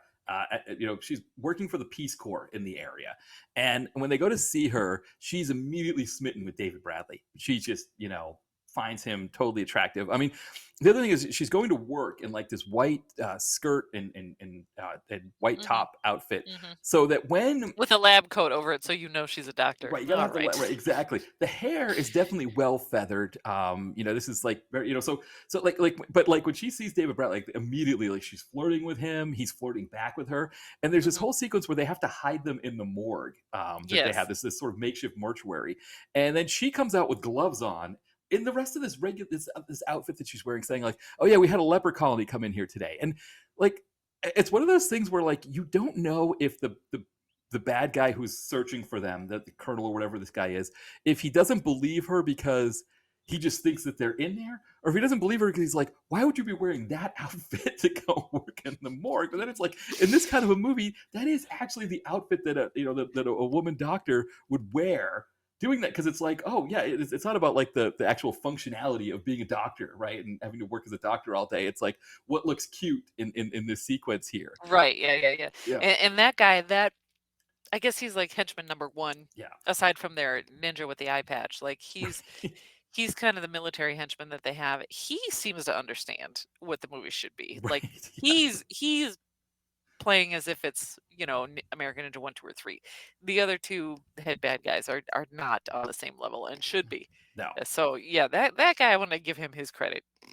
Yeah. He's very mousy and wormy and like the head of the bad military, and Yeah, no. he gets what's happening, but the Yeah. others. Well, because the problem is, so we have James Booth as the kind of the old, like he's like some English South African baddie, and Yeah. he's really playing up like the Bond villain kind of thing, Yeah. Yeah. Yeah. He's giving us that. But then, I mean, this other actor, Ron Smirzak, which does that name sound Muslim? It sure doesn't. Doesn't sound. It sure doesn't. No, he plays a So character problematic on another level. So just that's bad. I mean, yeah, and again, this whole idea that all Muslim adherents are willing to die at a moment's notice to go visit Allah is obnoxious as well. Because that's, I know from in school when we studied that,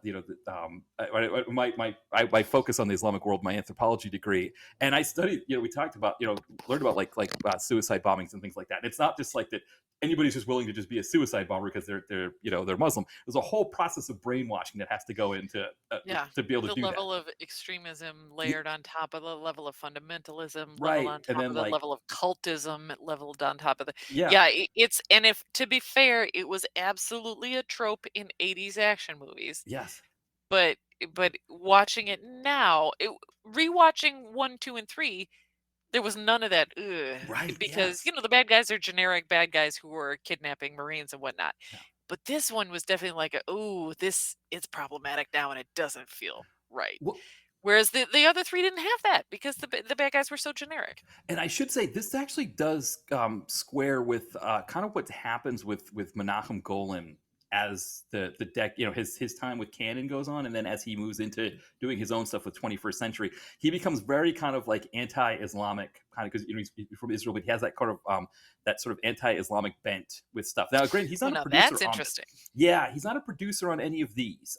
So this is the Lerner brothers who ended up forming Millennium Films. So he's not listed on here, but I think, again, it was still Canon, it was still him. But yeah, he kind of takes on that. I mean, he actually had it throughout. Like if you watch a lot of these movies in the 80s, there's this sort of this stereotypical Arab trope kind of thing that he would throw in there. But it was very much a him thing that he wanted this idea of that in these movies to really, kind of paint that bad picture of the Islamic world, specifically the Arab Islamic world that was in the Middle East. So this is part and parcel with that. I wonder if he even liked to greenlight the movie to give the money for it, if he was like, the baddie has to be like this. So that's another element of this movie. And, again, going back to Brave New World, the Ruth character, she was supposed to be a character called Sabra that was in the comics in the 80s. Captain Israel, basically. Yeah, and it was the same thing, right? She was fighting bad Arab Islamic stereotypes. And they actually, I think they made the movie with her doing more of that kind of thing. And they were like, we got to walk a lot of this back. We got to, I think that was an impetus for some of the reshoots, was that element. So it is another piece of this where you're just like, and again, in 1991, and that was like around the time of the Gulf War. So I think it might have played better here in America as well. Yeah. So it probably made sense at the time. Yeah. And we probably didn't think anything of it at the time, but watching it now. And I think the reason any of these direct-to-video like action flicks from the 80s, any fondness or love that you have for them can be maintained by, do you still love to watch them now? Yeah. I genuinely had a great time watching both 1 and 2 and 3. Yeah. When this one came on, I was like, no. Yeah. So that's the difference. Is it for these movies to continue to have this kind of like cult status, this nostalgia attached to them, they got to be rewatchable, and I'm not sure this one has that level. No, it like you said, it kind of I mean, there's a few inspired David Bradley moments where he's fighting. I mean, but really it really does. I mean, when Dudikoff shows up, I mean, he pulls this classic routine that teachers would do. I remember when I was in college, my freshman year, we had this class that was being done by like students that were like a class ahead of us that were like kind of teaching us about because I was an electrical engineering major my first year until I switched over to anthropology. And I remember one time the 2 kids that were running the class, they came in hungover, and they're like, "Oh, we're just gonna do Jenga today." And I was like, "What? You're wasting my time with Jenga because you're hungover?" And he does kind of the same thing where he's teaching the kids about the environment, and then CIA guy shows up, the guy who's like kind of a poor man's Robert Culp, who's Yeah. the CIA guy, Gavin, I think his name was. He shows up and Dudikoff's like, okay, kids, why don't you go outside and find examples of the environment and come back in and tell me about them? As a, like, it's like, let's just find a way to get rid of you. It's like, here's your iPad. It was very loose. It was a very loose lesson. Yes. Find an example of your environment. Yeah. Okay. Yeah. How can I get rid of these kids as quickly as I can to then go do whatever? So yeah, then when he goes, and I mean, like, the kid picks him up in the car, and it's got like flame, and it's kind of like this fun like car with the flames on the hood and all that stuff. And then when the ninja jumps on the car and he's like kind of hanging there, and you think like, how is Dudikoff going to get this guy off? And he just punches right through the glass. Punches through the windshield. Yeah. I found that to be very interesting as well. I will say that the Pongo kid, like, that's another throwback. Like, he understood the movie he was in until he gets sexually assaulted. Again, what? Yes. But yeah, that kid understands the movie he's in. Dudikoff, I want to punch this ninja through the car window. Sure. That's familiar. I get it. That's the movie we're all in. Yeah. Now that scene you talk about there, because you're talking about when James Booth, right, is trying to question him, the bad guy, the bad guy is trying to question him. He starts like pulling his tank top down and stuff, and yeah, I was like, this makes no sense. What? Why? This movie doesn't need this. Right. Did you? I was wondering to myself, because I didn't have a smartphone when the last time I saw this movie, so I was wondering what I could have been doing that I missed that. Because I did not remember that when I saw it the first time. Like, I don't remember, because it made me so uncomfortable at the time. It makes me uncomfortable now. Like, it's just out of place in a movie that's supposed to be a fun action movie. Right. Because I thought what he was going to do when he pulled because the kid is wearing a tank top, and he pulls one of the straps down past his shoulder. I thought what he was going to do was like maybe like try to threaten to burn him with like a cigarette, or do something to like hurt him to get information out of him. It's real skeevy. No, he's like fondling starts him, rubbing on him. Yeah, and it's just like, what is this? It's gross. Yeah, it's really upsetting. Yeah. No. And then, like you said, like Robin Steele's character, when she's captured, that same character, Mr. Booth, Mulgrew is I guess the baddie's name. He just starts like opening up her shirt and fondling, and again, it's it's probably to prove how bad the character is, but we get that from everything else that he's doing. Yes, you don't have to add that level to it. Was so well, because it was the gratuitous, like, TNA kind of thing, right? And it's it's supposed to get and I mean, again, this is before the internet, where that kind of thing might get tagged on IMDb, like someone's like, oh yeah, like I don't know what it would be. I could see if what kind of tags this movie's got, but it was one of those things where it was like, oh, we need some kind of TNA in this movie. This is how we're going to do it. It's like, I mean, generally it's kind of better when it's like, usually the way these kind of movies do it is it's like, oh, we're going to go to some like seedy strip club kind of place, and it kind of has the old west saloon feel, but then the women are dancing topless or something like that, and it's like, okay, you did it, you got there you go, you check that box, that's great. The women involved working on, they kind of know going in, this is what the scene's gonna be. That happens in so many of these movies. This was like, I get that he's a bad guy, and I get that you need this scene in the movie, but it was just like, like you said, it was like very much like, like, and there wasn't anything like. Well, and it's also that character of Mulgrew and the generic Islamic fundamentalist bad guy of Sheikh Maksud, like, they are elevated to a level of villain in this that we don't have in the others, right? In the others, your number one super ninja is part of the bad guy team. In this one, I don't think the number one super ninja with the eye patch gets any lines, whereas in the other movies, like those, the bad super ninjas who are the partner of the villain, they are elevated to the point where, like, this person is a genuine threat, and we understand that this movie can only be resolved when our hero fights them. They get lines, they have opinions, they get to say things. The ninja in this is, and it's a shame too, because these are American ninja movies. I expect the ninjas to be the focal point. And there's not enough ninjas on the villain side, where, like, between Mulgrew and Maksud as characters, they're trying to out evil one another, and we don't get anything from the ninja. Like, let me hear about the ninja. Let me hear how impressed he is with the hero's skills. That's what I want from these. Stop sexually assaulting and talking about bombs. That's not what I'm here for. No, because this is an area where the movie does try to cut corners. Because the super ninja, as he was called, he's played by Lazy. It's Kelly McClug, and he is the super ninja he's also part of that Delta Force team that gets wiped out by the ninjas, and he also doubles for like all kinds of people. I think he Yeah. doubles Yeah. for Dudikoff at He's points. doing all the work. Yeah. So it's like, as opposed to like you said, like the first American Ninja, you've got Tadashi Yamashita. So very classic, Japanese martial artist actor playing Mhm. the evil ninja in that one.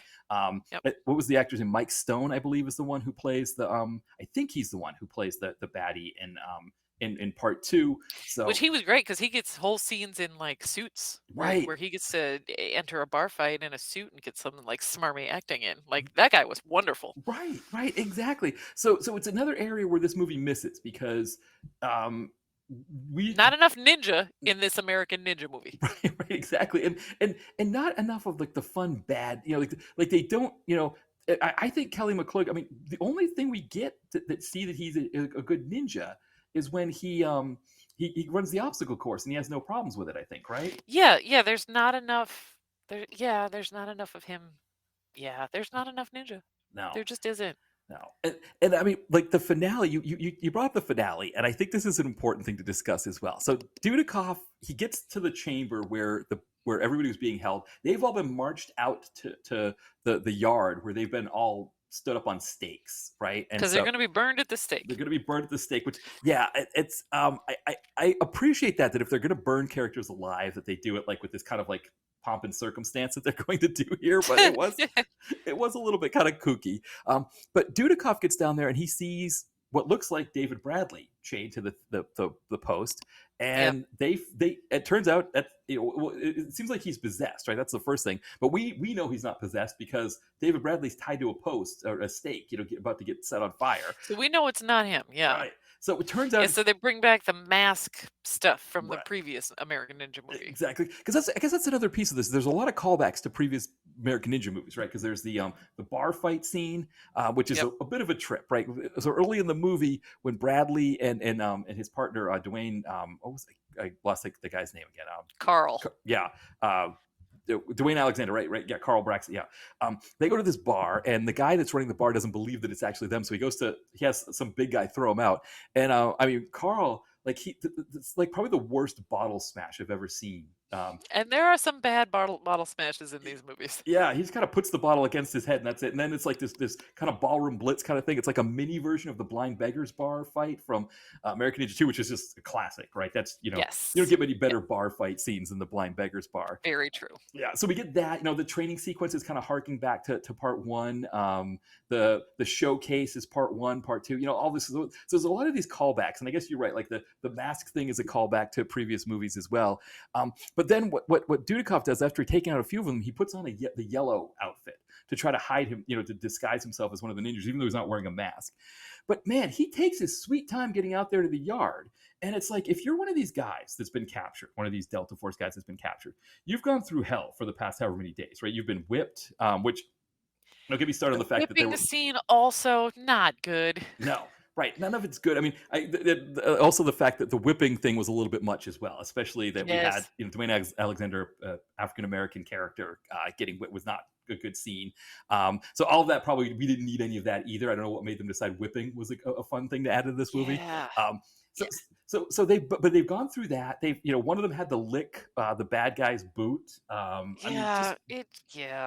fun, right? It's not a fun experience. And you go through all of that, and then just by the cosmic fates of where you were in line, you get set on fire, but everybody else gets saved. And it's like, man, that's Yes. Yeah, the one of the random Delta Force guys who was and we get enough with the kidnapped Delta Force guys to acknowledge that they're each characters. right. But yeah, they just straight up set one of them on fire. Like Dudikoff doesn't get there in time to save the guy. No. And I get it. They're like, yeah, we're going to include a fire stunt. But you could have set some random ninjas on fire. Please Exactly. don't. Well, It was so odd. right, you start the thing, right? So there's the fire, and then you rescue the person before the fire hits them, and then you kick one of the ninjas into him. That's all you needed to do. And I think to your point, Yes, that's what you're supposed to do. exactly, that's how it works. I think to your point that like this movie, it's not as fun as the other movies, and I think these are little elements of it that's like, yes, I love a good fire stunt as much as the next guy, but I don't want it to be this poor guy who just went through hell. That you're making sure to show us how bad these baddies are. That these guys are going through hell for all these days, and it's like that's what you get at the end for all that hell. Is you get set on fire and you run around in flames. It's like I would have liked a little bit better Yeah, ending for these it guys. was. Yeah, yeah, yeah. Agreed. Yeah, this. Yeah. Yeah.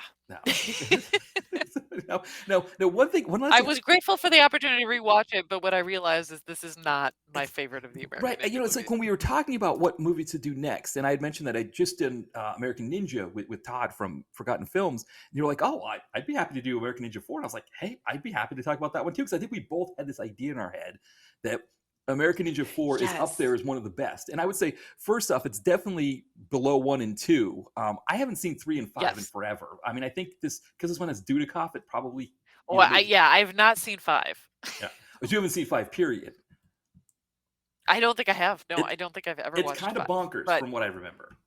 okay, 3 was more fun than I remembered. Yeah. So 3, because there definitely is like again, it's in the Caribbean. It starts in a tournament, so it's fine. But 1 is good. 2 is the best. You don't need to watch the rest. No. 3 is okay. Well, and 5, just to point out too, he's not the same character in 5 that he was in these other movies. That's what it was. Yeah, He's I Joe remember there was Castle. something weird Does about. have Pat Morita and James Liu.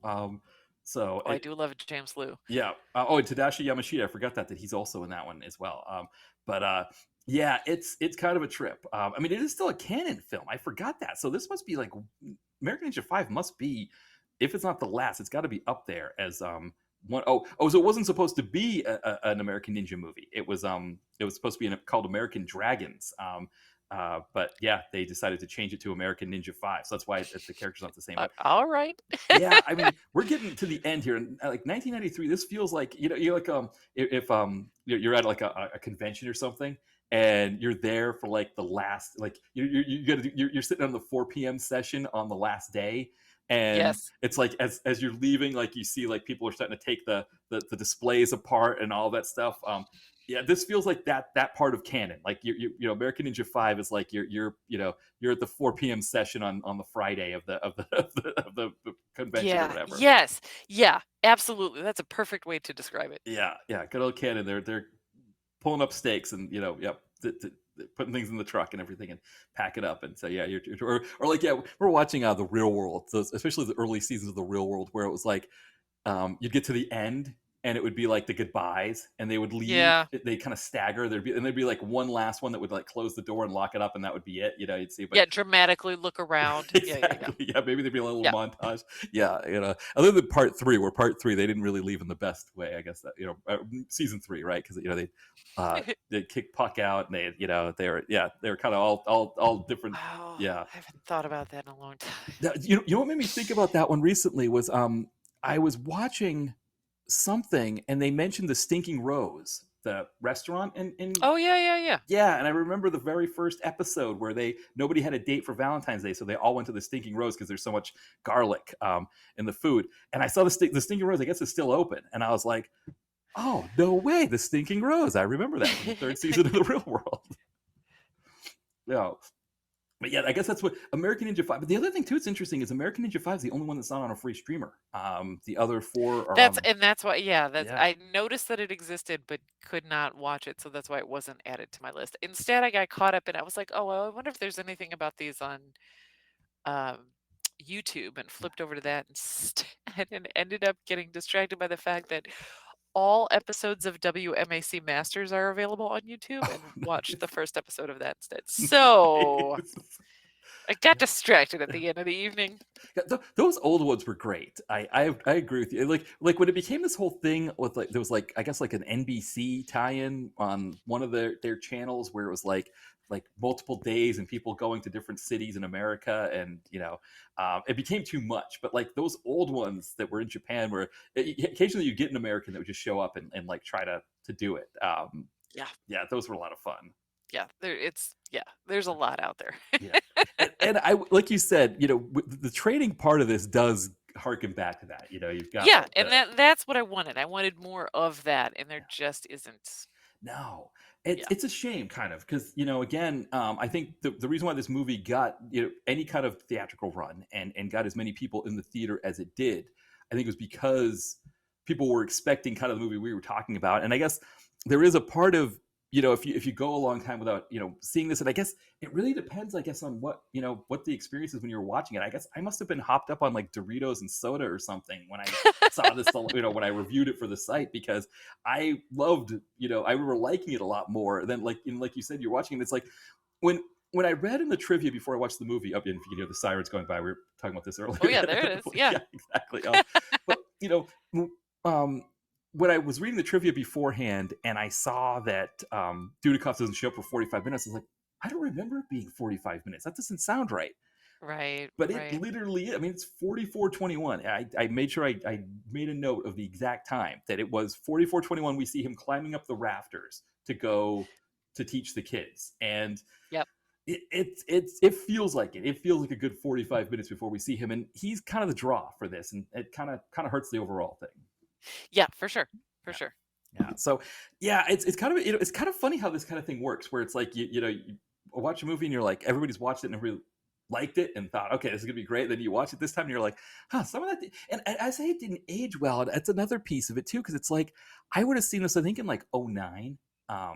Something like that. I think the last time I saw it was when I reviewed it, so I could see on IMDb when that was. But so that's like 15. I guess I would think that even in 2009 I would have been like, that the stereotype of the Arab character, that's pretty bad, yeah. Yes. Yeah. So it was 2008. So it was 2008, March of 2008 actually. So about 17 years ago, and it was the last time I saw this. And I thought. My first line is, this movie is 10 kinds of awesome. And I think it's because it was played up for laughs a lot. But as I'm watching it this time, I'm like, no, like everything I'm pointing to as being good is stuff that happened after he shows up in the film. So I must have, even back then, I must have switched my brain off for that first 45 minutes. Yeah. Yeah. Yeah, I think I probably had the same thing. I'm so glad to have the opportunity to rewatch it, but it will probably be a long time before I rewatch it again. Right, but another 17 years for me, I think. In that maybe, case, yes, maybe. Perfect. Well, Jeanette, as we're wrapping up here, anything that you wanted to plug? Oh, honestly, you can see some of my movie reviews over at jwardadventures.blogspot.com. That's still way behind. You're better off just following me on Instagram for random thoughts about movies and other things. Well, because I actually, because when I watch, because I'm doing a thing where I'm catching up on Marvel movies because I've had some time free. So I've got 3 more to do. I've got Wakanda Forever, Ant-Man and Wasp, Quantumania, and the third Guardian of the Galaxy. Otherwise, I'll caught them up. But when I watch these movies, I always kind of, after the fact, I see one on Letterboxd, like what people thought of them, and then I may go online and see what people were thinking about them. And so, like I was reading your review on Eternals and Brave New World. I think Brave New World might be your most recent post. Yeah. I'm trying to get caught up. They're a lot shorter now because just that's how life is. But yeah, so I'm trying to get caught up that way. But yeah. No, but I think that was like the first. Like when I watched the Eternals, I was like, I didn't love it. Like, I wasn't like, oh man, this movie is amazing. But I was like, it's not this horrible thing that I understood it to be. Yeah, there's a lot there to enjoy. I don't know if you've watched any of the What If on Disney So I Plus. just started the first episode, so I kind of made through half of it. The some of it is good, some of it's whatever. But it's really interesting to have that option. In this most recent season, there are 2 episodes that are fantastic, and one is with Kingo and Agatha. It's wonderful. And the other one is a Red Guardian Winter Soldier one that is beautiful. And in those 2 episodes, all 4 of those people do their own voices. Sometimes you get someone else who does, like Scarlett Johansson never does any of the What If, and Widow's in several of them. But in those 2, you get Kumail Nanjiani, you get Catherine Hahn in the Kingo and Agatha one, and in the Red Guardian and Winter Soldier one, you get David Harbour and Sebastian Stan, and it is absolutely fantastic. So because What If exists as it is, yeah, it makes more sense if you watch it all the way through. But if you just want to pick and choose, like, those are 2 to really you'll enjoy. Yeah, I definitely got. Those sound amazing. I mean, I will, like, to your point about Kingu, or Kingu, played by why am I Kumail Nanjiani. Kumail. Yeah, I couldn't think of his first name.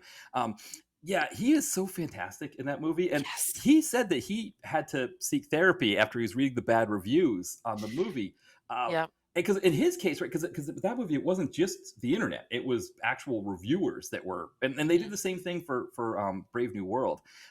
But you're right, like that character was so much fun that it's like Yes. you want more with that character if we can get it. Yes. Yeah. Yes. Which is why that episode of What If is such an absolute delight. Yeah, I would love to see that. I mean, I think they can do stuff with those guys. I think with the Eternals. Yeah. I mean, some of them kind of they've rocketed off at the end of the movie, or they've gone with the Celestial or whatever. But he was kind of hanging around, and it's like, yeah, we could, he could, I mean, he could do a team up with Kamal Khan, but he also could just be hanging around in Europe with any of the characters that are there, and just, Absolutely. yeah, he's Or just making more Bollywood movies. yes. All of that would be great. Right. I mean, that could be what it is, right? Is that, I mean, that's the other thing that I'm kind of appreciative with Marvel, is the fact that they're leading into that kind of thing, because you get the Bollywood thing in Eternals, and then you also get it in the Marvels. Yeah.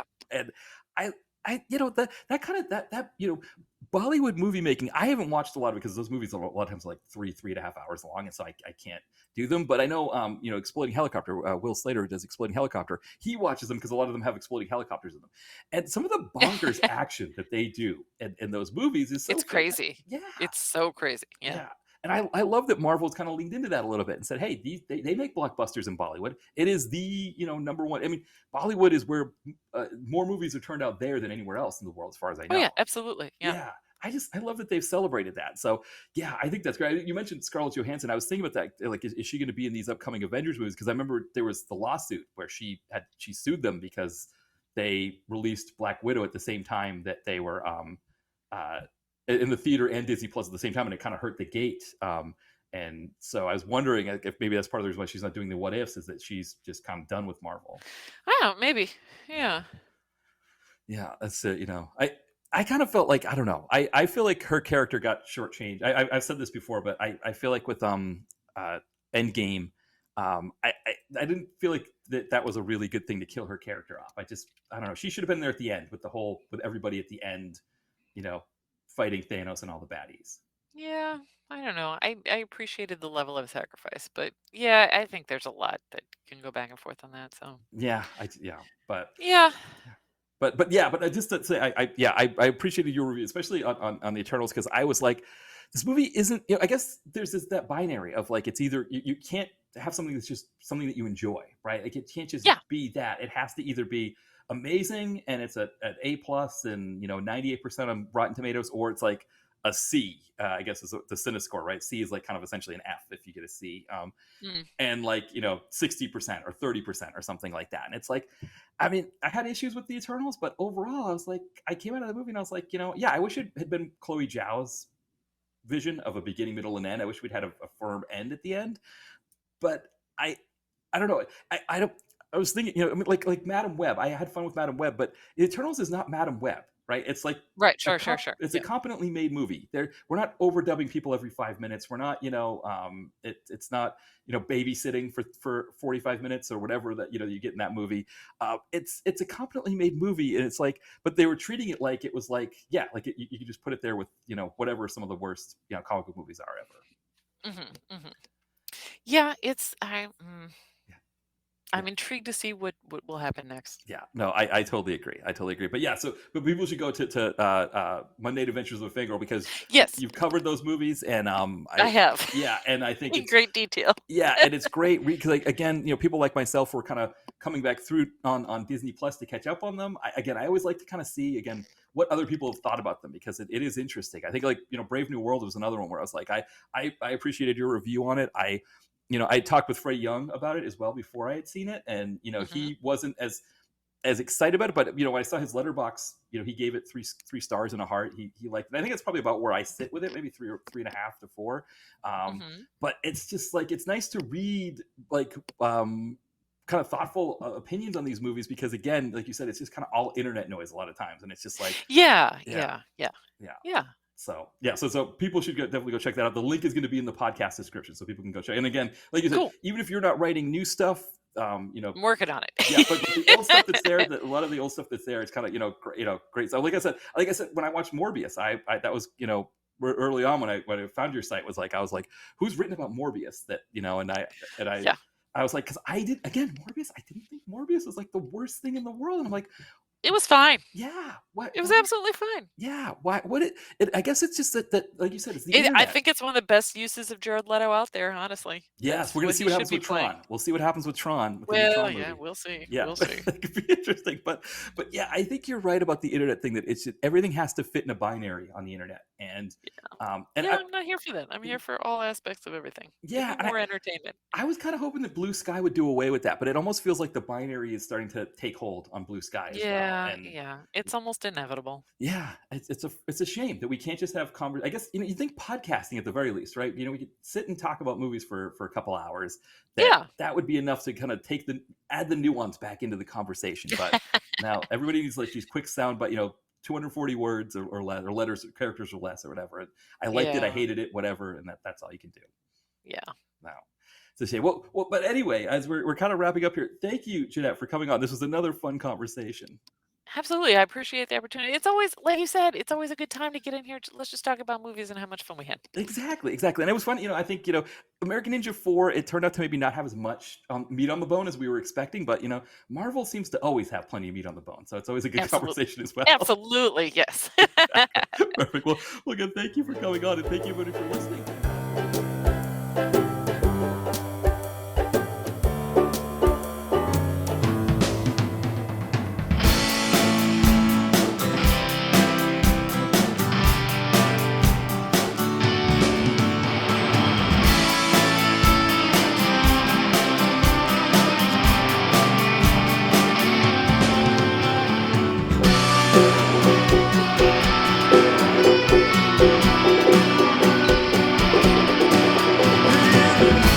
Direct to video,